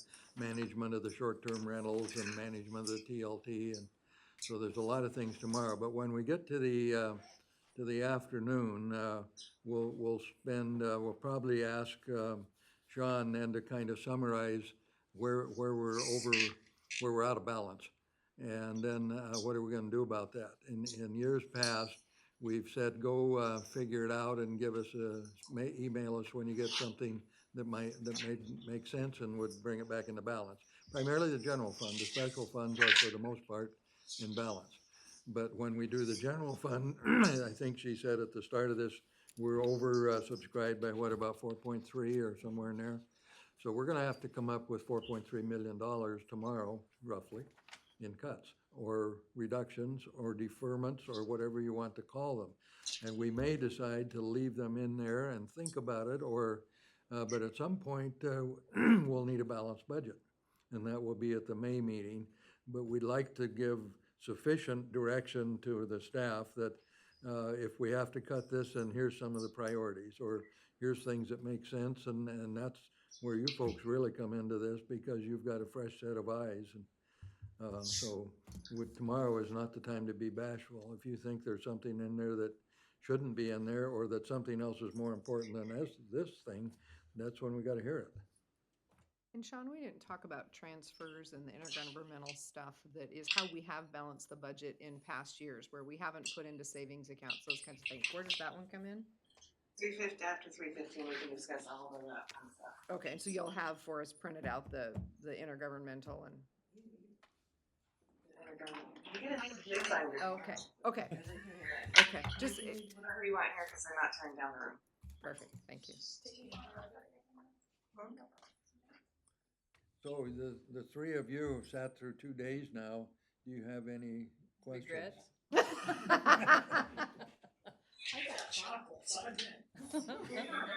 see you got one nice bar there. So is this beginning to make sense at all? Yeah, it's just gonna be interesting to, I mean, it's been all informational at this point. It's gonna be, when the hatchet comes out, it'll be interesting. Yeah.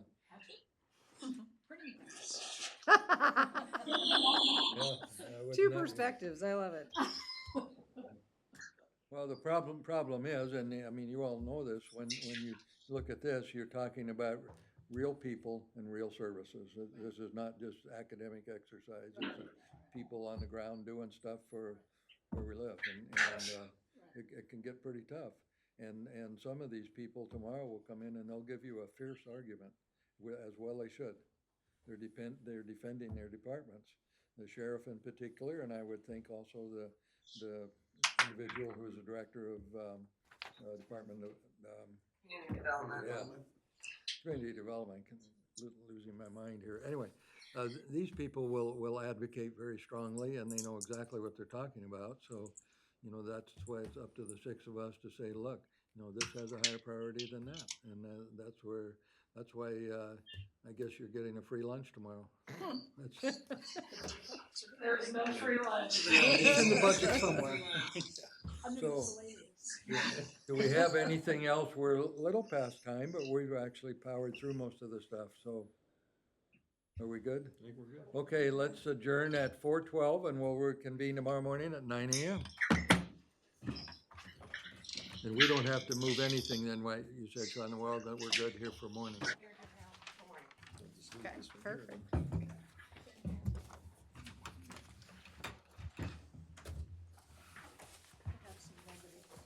Yeah. I think it's I'm important. gonna go to that library thing tomorrow. That really Yeah. sounded interesting. It does sound I bet you had to interesting. do a lot of that. Yeah, I'm glad you're gonna go, cause Don was worried that not a lot of people have signed up yet. Yeah, So, but it's the first one, so. well, that's right. Yeah. Well, that's a good idea. I don't know where that originated, but They had Good one for at the them. college a while ago that was, I think you and I were both there. Was that a Laura thing though? It was, I Oh, think it, no, wait, I